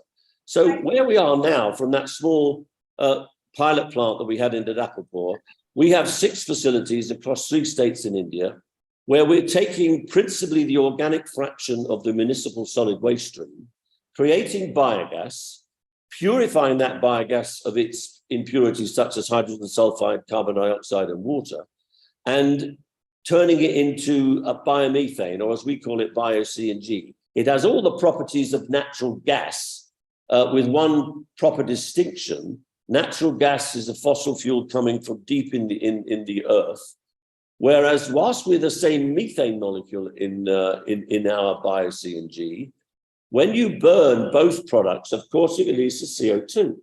The key difference, though, is that the CO2 released from our Carbon Lights is only returning to the atmosphere the same amount of CO2 that was taken out of the atmosphere when that organic material from which you made the gas was a living organism. So in essence, the gas is carbon neutral. So we've now developed some significant expertise at both taking organic waste streams like the organic fraction of municipal solid waste, like things like press mud, like chicken dung and cow dung, and converting that into not one product, but 2 products. The gas, of course, is our bottle. What we've also realized is that the nutrient slurry that we have to remove from our digesters every day is very nutrient rich. And we've developed a unique process of combining that with other biomass via windrow composting to develop a carbon enriched organic fertilizer, which puts nutrient rich carbon back into the soil. So we've extended our capabilities from a situation when we can design bio-CNG plants, we can operate them, and we can sell and market the output under our brand name Carbon Lights. Now, if you step back for a moment, what we've developed with this solution, which we'd argue is one of the best carbon mitigation solutions available in the world today, particularly in countries like India and the developing world, because with one solution, we are that food waste, if we weren't processing it in our plants, would be going to landfill predominantly. Some, of course, will go to composting. A lot of it, unfortunately, is also, as we well know, dumped in quarries, in rivers, or it's burnt. Or if it ends up in a landfill, it releases methane. So we have a solution for that. Of course, if we're displacing a fossil fuel, which we are with commercial cooking for LPG, we can also put it in a CNG truck and run it on the road. So it's a mobility solution. It's stopping the use of fossil fuels, which is a significant issue for India. But also our carbon-enriched fertilizer is putting carbon back in the soil and improving the soil organic matter that's in the soil, which is a real challenge, not only in India, but actually right across the world.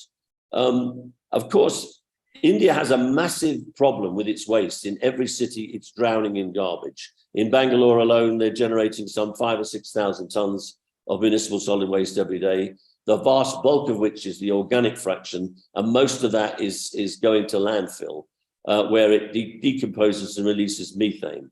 And the problem with methane, it has a very, very high global warming potential.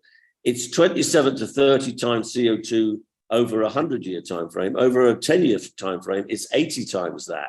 And so and the world is beginning to realize the fastest way we can cut carbon emissions is to cut methane emissions. And that's what we're able to contribute to. India is also in a situation where 80% of its oil, 50% of its gas, and now 30-odd% of its chemical fertilizers are all imported. It's paying principally in dollars for those. So it has an exchange rate challenge every month. And the bill for that is some 1,600 lakh crore. So a significant import bill, which biomethane at scale could reduce substantially and also help India achieve its net zero goals. But actually, the more we become to understand it, one of the biggest climate issues is one that the world is only slowly beginning to wake up to. And that is that our soils are being depleted of nutrients, particularly carbon and soil organic matter. And if we don't fix that, we're going to have increases in desertification. We're going to end up with dirt, and we can't grow any food in dirt. I mean, the real difference between dirt and a healthy soil is the level of soil organic matter, and therefore the soil carbon. And in India, because it's climatically challenged in any event, and it's had 40 or 50 years of carrying out modern industrialized agricultural practices, which involve putting heaps and heaps of chemical fertilizers, pesticides on the soil, have denuded it of nutrients, allied with the climate challenges. So that's the third issue that we seek to solve. Now, the way we do that, we collect waste, or we work with waste management partners who collect separated organic waste from hotels, restaurants, schools, institutions, hospitals, and domestically. We bring it into our plants on trucks that run on our gas, so we don't use diesel, and we put it in anaerobic digesters where it goes through a complex process where it does create biogas. We take that biogas and we purify it with purification technology that we've developed to get those impurities out of it. And then we pack our gas under high pressure in cylinders. And as I said before, we're taking the digestate slurry from the digesters every single day, and we are combining that in a windrow composting process with other biomass, and we let that aerobically decompose over the next 30 to 45 days. And then we add a biofertilizer consortia that we've developed with a local agricultural college. So the combination of a nutrient-rich slurry, windrow composting, and biofertilizers gives an outstanding product, which is achieving fantastic results with farmers by putting carbon in the soil, and they're even getting improvements in yield, even at the first season. The way we're organized is we're organized in terms of, we have an engineering division now, which is building capability to design and build bio-CNG and organic fertilizer plants. Because our focus is mainly around municipal solid waste, the challenge with municipal solid waste, there's oodles of it in India, to be able to create huge amounts of biomethane and organic fertilizer. The challenge is it must be good quality separated organic waste. And to achieve that, we entered partnerships with waste management partners that themselves are picking up separated waste from cities. So We formed a joint venture recently with our waste management partner called Vasudha, who's picking up waste from about 40 to 50,000 apartments across Bangalore. So we get good quality organic waste delivered to our plants every day. And once we create the two products, we have developed the sales, marketing, and distribution expertise to take those two products and sell them to their respective markets. So we sell our bio-CNG principally at the moment to restaurants, though we're getting increasing interest from industries now who are using fossil fuels for heating applications. And we also have as a mobility solution, because you can put this product straight into a CNG truck and it'll perform better than CNG does. So to give you a little flavor of that, I'm just going to play you a little video of one of our projects that we've done in Harahali with our joint venture partner. If I can get the video up, give me 2 seconds.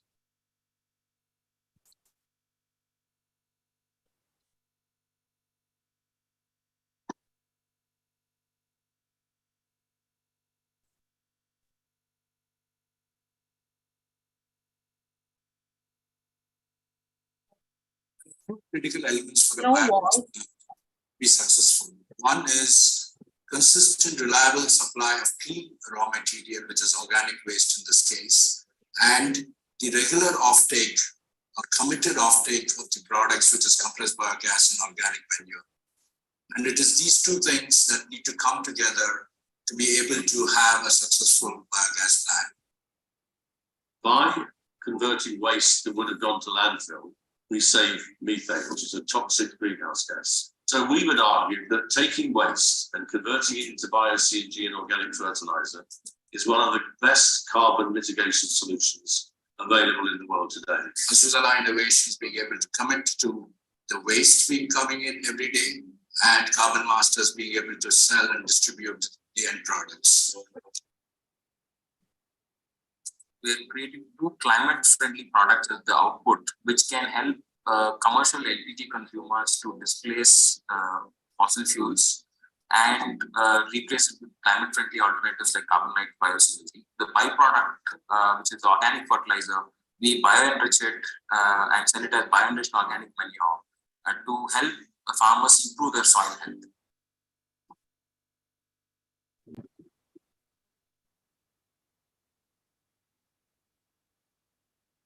Practice that managing sustainable impacts and this collaboration with Carbon Masters and us, Suzala Innovations, is that we would like to be the one-stop shop solution to municipalities where we can offer end-to-end solution in waste management, where we take care of collection, which is most primary requirement in service, and handle the back end of processing to ensure right destination and right output is achieved.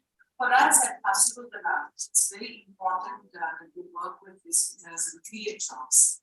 We knew waste pickers are doing a good job, but the condition in which they're working was not appropriate.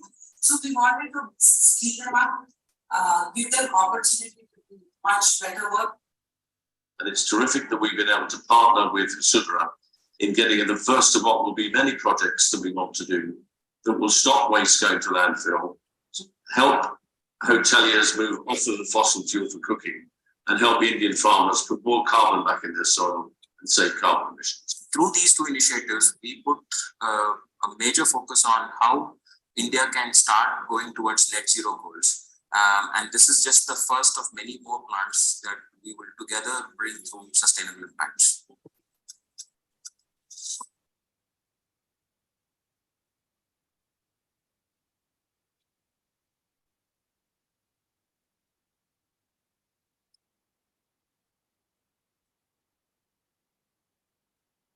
So that's the a recent project that we've done. That plant currently is processing around 20 tons of municipal organic fraction of municipal solid waste a day, and we're just expanding it now, so it'll go up to nearly 50 tons, and we're able to sell the gas and the fertilizer locally around the plant.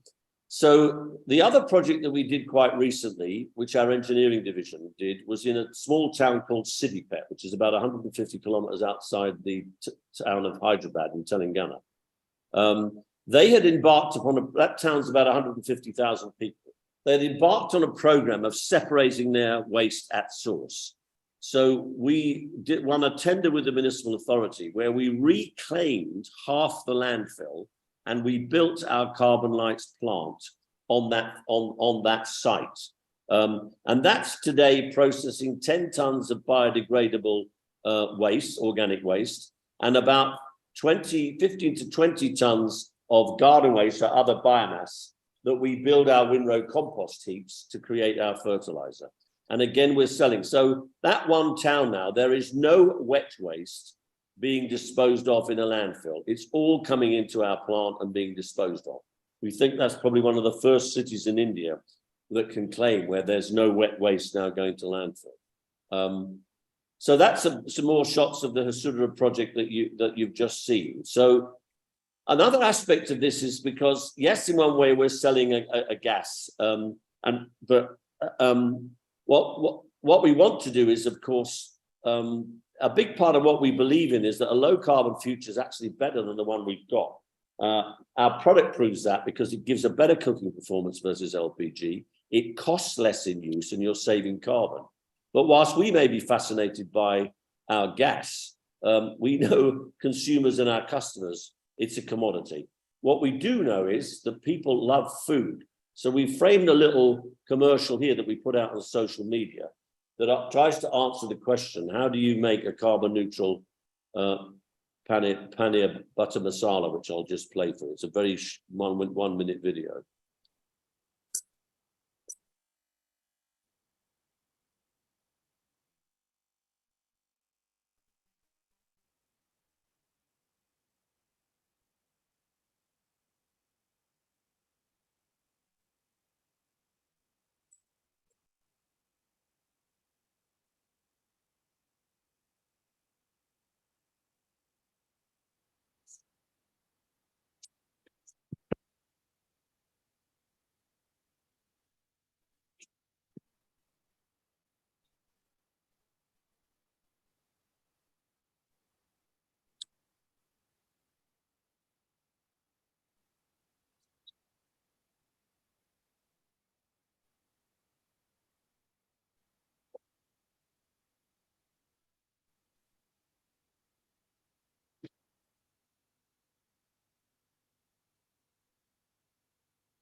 So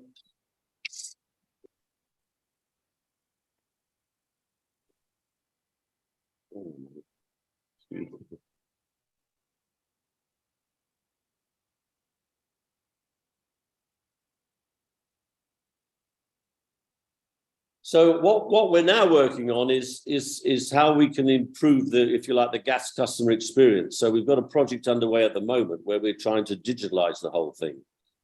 We find that because LPG is a bit of a commodity, restaurants don't know how much they're using. So what we're doing is, as you can see, a picture of our cylinders there and our pressure reducing systems, but we're starting to put this through a flow meter and then into more energy efficient burners. And the plan is that we'll connect the flow meter to the internet and develop an application where a restaurant owner or a chain of restaurants can see his actual consumption in real time. The benefit to us is we'll be able to read all our customers' consumption in real time, and that will help us optimize our complete supply chain to be able to reduce increase the turnaround of our cylinders and reduce our transport and logistics costs. So interestingly, on the fertilizer side, as I say, we've developed a product that does put organic carbon in the soil. It improves the water holding capacity, and it reduces the incidence of pests. And we're even seeing cases with lots of crops, it actually improves the overall yield. So we've got two climate-friendly products that the world really needs right now, which is helping us scale our business quite dramatically. We have very, very good feedback from all our customers, who, and frankly, in 5 years, putting our gas into hotels, we've never lost a customer in that whole time. Once our customers go on our gas, they never want to come off it. And we've got very, very good results now. We're working with nearly 5,000 farmers across both Telangana and Karnataka. Now, in terms of carbon, as I say, The next two projects we're looking at are larger scale. We're going to be looking at building 100 TPD waste input plant. And if you look at the impact that that has, if you look at the methane mitigation that you have from waste being diverted from landfill, to the displacement of LPG, to putting carbon back in the soil with chemical fertilizer, 100 TPD plant will save around 23,000 tons of CO2e a year, which is what supports my claim that this is one of the best carbon mitigation solutions available in the world today. But the benefits don't end there. What you're doing is creating local employment. In large number, you're creating employment for people at the lower end of the pyramid.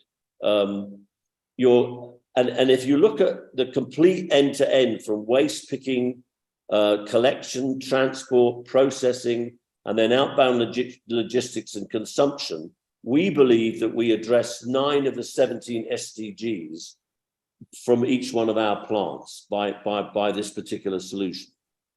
We've been fortunate in that we've been able to build some awareness around this in India. We're up to about 6 plants now. We want to build a portfolio of about 15 to 20 plants across India in the next 3 or 4 years.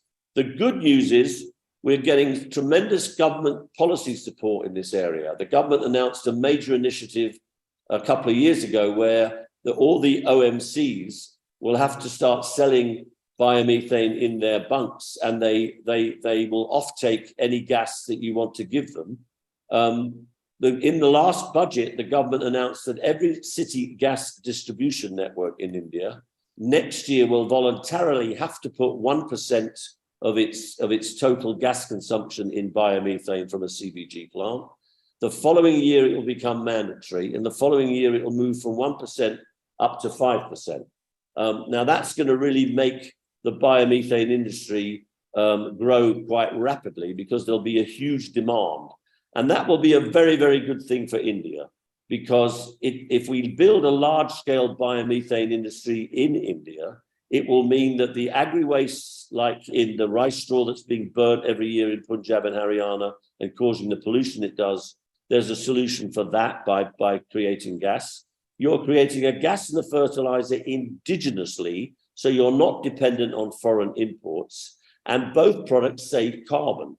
So it has so many win-win-wins for India and indeed the world, because one of the reasons you might, what's an Englishman doing in India?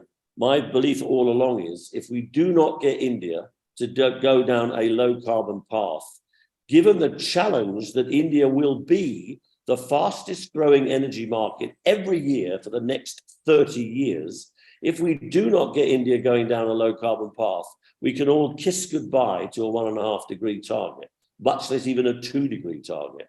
So it's really important that we do everything that we can to get India to move to a low carbon future.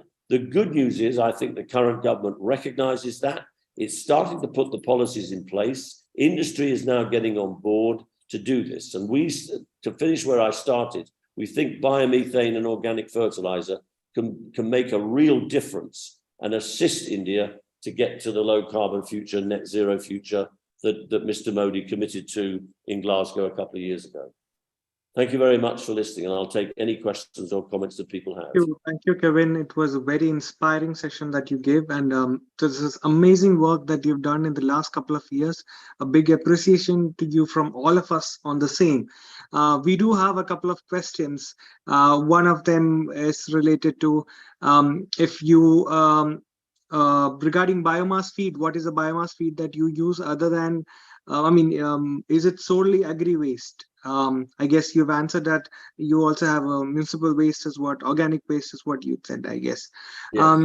Also, we have, a lot of them are looking forward to get in touch with you because especially we have someone from Nigeria as well comment that we would like you to see your initiative sprouting in Nigeria as well.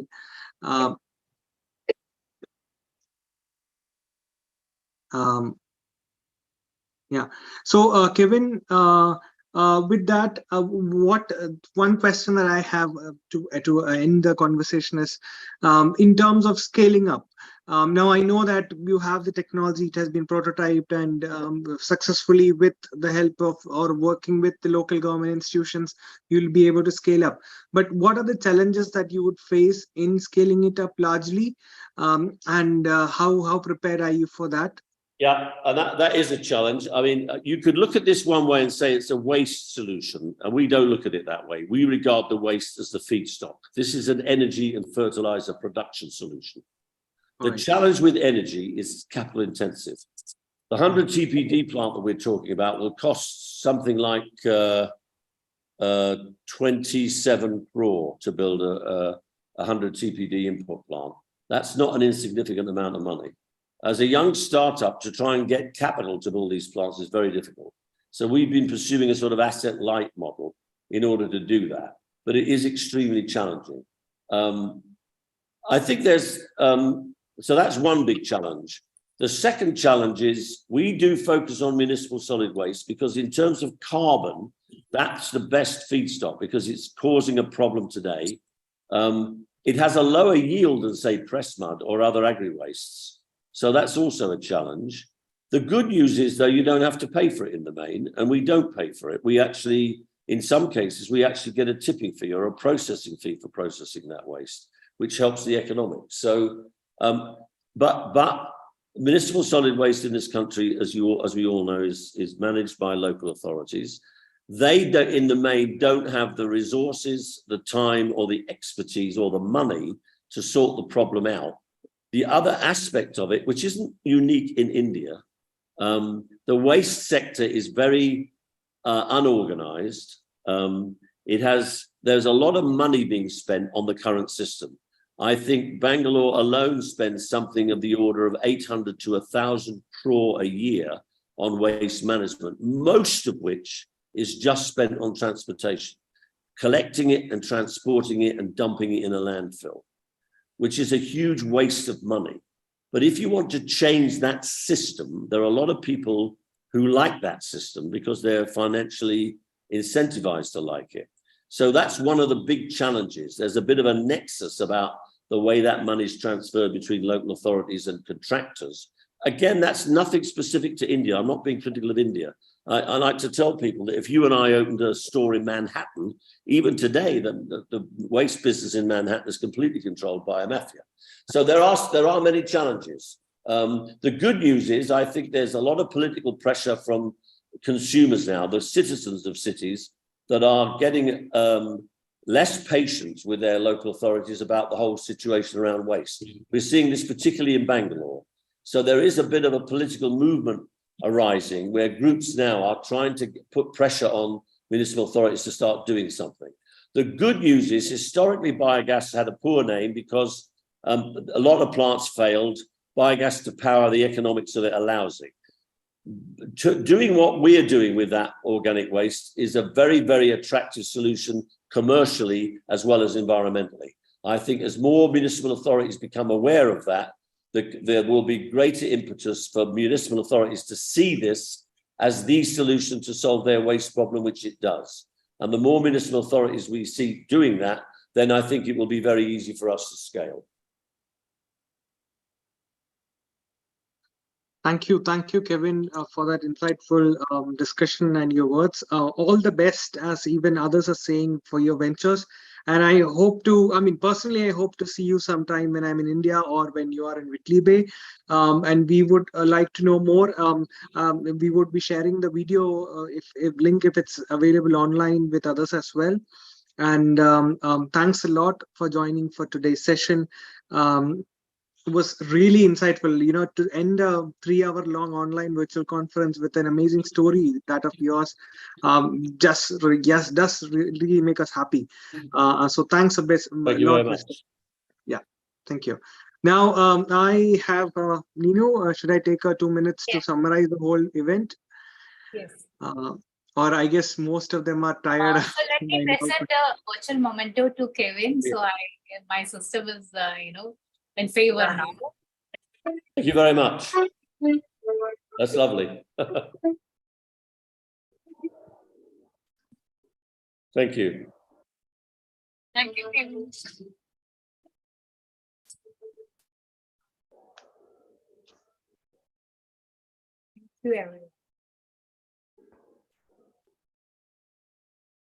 Yeah, any quick questions to Kevin, you can ask now. We'll wind up in 2-3 minutes. So any quick questions? Any quick Yeah, can I questions or ask a comments? question? Yes, I but have keep a it quick. very short, please, because people are Yeah, really very busy short. and sleepy. Kevin, we see that you have already made a successful, proven model. Like, what is your plan in terms of training the company's employees, workforce themselves to develop a carbon reduction plan by which they can also incorporate some of your innovations what you have done? Well, one aspect that we're looking at to scale is that we recognize that with weight, well, first of all, India, as you know, is not a homogeneous country. There are so many different states, different languages, ethnicity. It's the most diverse country in the world. And the waste touches people locally. So every waste setup is different. So there isn't the classic, if you like, Western corporate approach, like I can do something in one market and then I can replicate that identically as I expand. That doesn't work with waste. You're going to need a local solution. The other big aspect that I'm gobsmacked with in India is the sheer size and energy in its entrepreneurial ecosystem. So we want to tap into that. We're about a year away from being able to franchise this, where if you entrepreneurs want to get into this business, we can help them. We can help them raise the money. We can help them build the plant. We can help them run the plant, and then we'll leave them to get on with it. Because we think that's the best way, using local knowledge, local passion to want to solve this issue. And we can tap into that. We could build a significant business in India over the next 5 or 10 years. So we believe that's the route. We're going to stay in the 3 states we're in, expand our footprint in those 3 states. But as we move north, we want to do that via a franchise program that encourages young entrepreneurs who want to do something about the waste in their city to be able to give them the tools and the skills and the knowledge to be able to do that, so that they can then address the climate change issue in their own town, city, or rural village. Thank you, Kevin. Ram Kumar, we met in Action for India Forum 5 years before. Oh, right. Yes. Yeah, I would like to connect with others interested in climate action as well. We are working on that in my current initiative with Forge Innovation and Ventures. Thank you. Thank you. And will that franchise initiative go outside India, for example, in Africa? We did. One of the things that we did do, I was presenting at a conference where there was a gentleman that was responsible for GIZ for South Africa. And we went to South Africa. We went to Pretoria and to Joburg. And we looked at the feasibility of bringing our solution to those 2 cities. Unfortunately, it didn't lead to anything practical on the ground, but we did get a good insight that proved to us that this solution is equally applicable if you like. I know South Africa is not Africa, but it has the same sort of problems. In fact, I'd argue the problems are even worse. You see, in India, LPG domestically is subsidized. That's not the case in South Africa.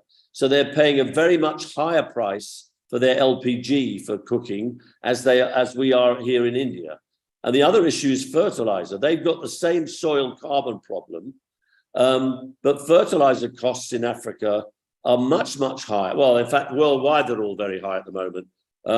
So that's a real challenge. So the issue we have is we're sitting in a market, as I say, which we're at the beginning of what will be the largest energy transition anywhere in the world for the next 10 or 20 years. So the issue for us is we want to focus in where we are at the moment. And I do get all the time inquiries from Nigeria, from several states in Africa, from the Middle East, to come. Unfortunately, still being a relatively small startup, we're about 60 people strong. I just don't have the bandwidth or the resources. That's why I say we're looking very closely at some kind of franchise model that we could give the tools to people rather than us having to be there and spend the time in order to do that. But it's certainly on. We think Carbon Lights, our vision is, could we take Carbon Lights globally? Because it's solving a real problem that the world needs to solve right now. We are showing that you can solve it in southern India. We'd like to take it across the rest of India and then out across the world. Absolutely. Thank you so much. And I can't wait to go visit India, a country that I want to visit for a long time and to personally meet you. Thank you. God bless you. My pleasure. My pleasure. Thank you. Right. Thank you everyone for joining. This was an amazing 3-hour-long session with some amazing speakers. Just to summarize we had Dr. Vaibhav Chaturvedi who talked to us about the net zero debate, which is a crucial, important debate. Now, India and many other countries and even corporate organizations and companies and startups are wanting to move the net zero path, but the question is about are we having enough innovation and are we having enough finances to move net zero as quick as possible? Moving ahead, Ms. Avantika talked to us about carbon market for decarbonization.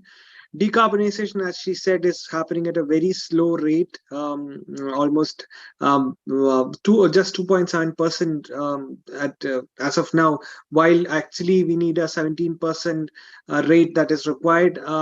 But carbon market is also among one of the methods among multiple ways in which we can decarbonize our economy. Rohit Kumar has mentioned about extensively expressed his work on community-based projects and how community-based projects can utilize carbon markets. Certainly, it has to reach more people, for which stakeholder engagement such as these, like what Social Town has done, plays a major role, because more and more people in the community, in rural areas, in local bodies need to understand about how they can access the funding, how they can get innovations and so on. So moving on, Talat Munshi had mentioned about low-cost transportation for cities. Knowing that a lot of the developing world's urban cities are the density of population is growing high, while as he clearly mentioned, the number of pedestrians on the road are high, but the amount of space given for them to walk is less than 2%, which is something that we have to bridge. Sylvia Satori emphasized on women, which you all heard of. The role of women in this transition is very crucial, and they are the best decision makers for sure, and they are the future change makers who can lead things, and giving them the necessary empowerment from all points of view, from government side and every point of view, is very important. Engaging them, and most importantly, gender empowerment is what she focused on. Transformative empowerment is what she focused on. And finally, with the amazing story of Kevin and his startup, you are an inspiration for a lot of us. Keep continuing the work, Kevin, and also narrating your story to more and more people, especially more people from UK who would probably take your path as well to work on climate solutions. So all the best, Kevin, for that. So with that, we come to a wind up of the session today. A big thanks to all of you who have stayed until now. More than 800 people registered. Some of them are still watching it on YouTube. Hi to all there as well.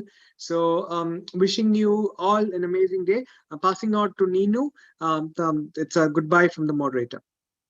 Yeah, thank you so much, Sanju. You helped me to, you ensured the smooth flow of the event. I was stuck many times, but thank you so much for your support and your expertise and your brilliant questions that helped a lot. A small, virtual memento from us, and thank you from the bottom of my heart for your wholehearted support for the event. I am sharing it now, and I hope it is loading. Thank you, Sanju. You're a great moderator. And please share 2 slides about you after this, so people can, understand better about you. Yeah. Also, everyone who is present you. here, please make sure you attend day 2, which is tomorrow as well, the same time. And big thanks to you, Ninu, and the whole amazing Social Town team. This is amazing what you're doing. Yeah. Thank you. We are going to wind up. We'll communicate with the WhatsApp group. All updates you will receive from us. Please do stay in our WhatsApp group, and please do join us tomorrow. That's it from our end. We don't have time for networking today, so please get some good rest and join us tomorrow. That's it from our end. Thank you, everyone. Thank you. Thank you, Shilpa, Dr. Sudeep, Sneha, everyone. Bye-bye. Thank you for all the messages. I'm also receiving many positive messages in the group and personal messages as well. Thank you so much. We have put a lot of effort to organize this. Thank you for understanding and cooperating and joining us. So good night, good afternoon, and good morning, everyone.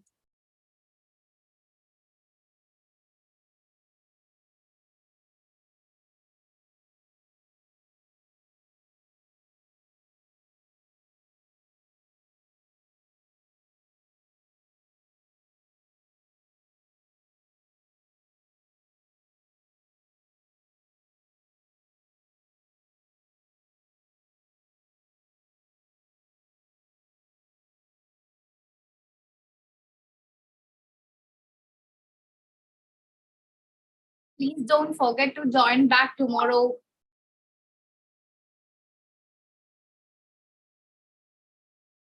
Thank you, Jasmine. Thank you.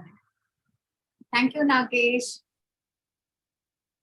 Yes, Ashutosh, if you have attended the program, we'll be taking the report from the Zoom and we will be issuing certificate to all live participants. But within 2 weeks, because we need to cross-check the YouTube and then Zoom, and we will also share a feedback form with you to ensure that you have attended the event, because some people have attended for, half an hour or 1 hour. So we will cross-check that and we will issue the certificates before the end of 2 weeks from now.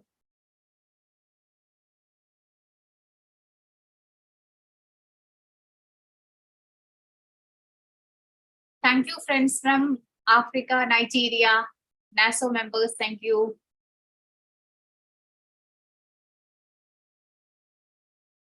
Thank you, Sheikh.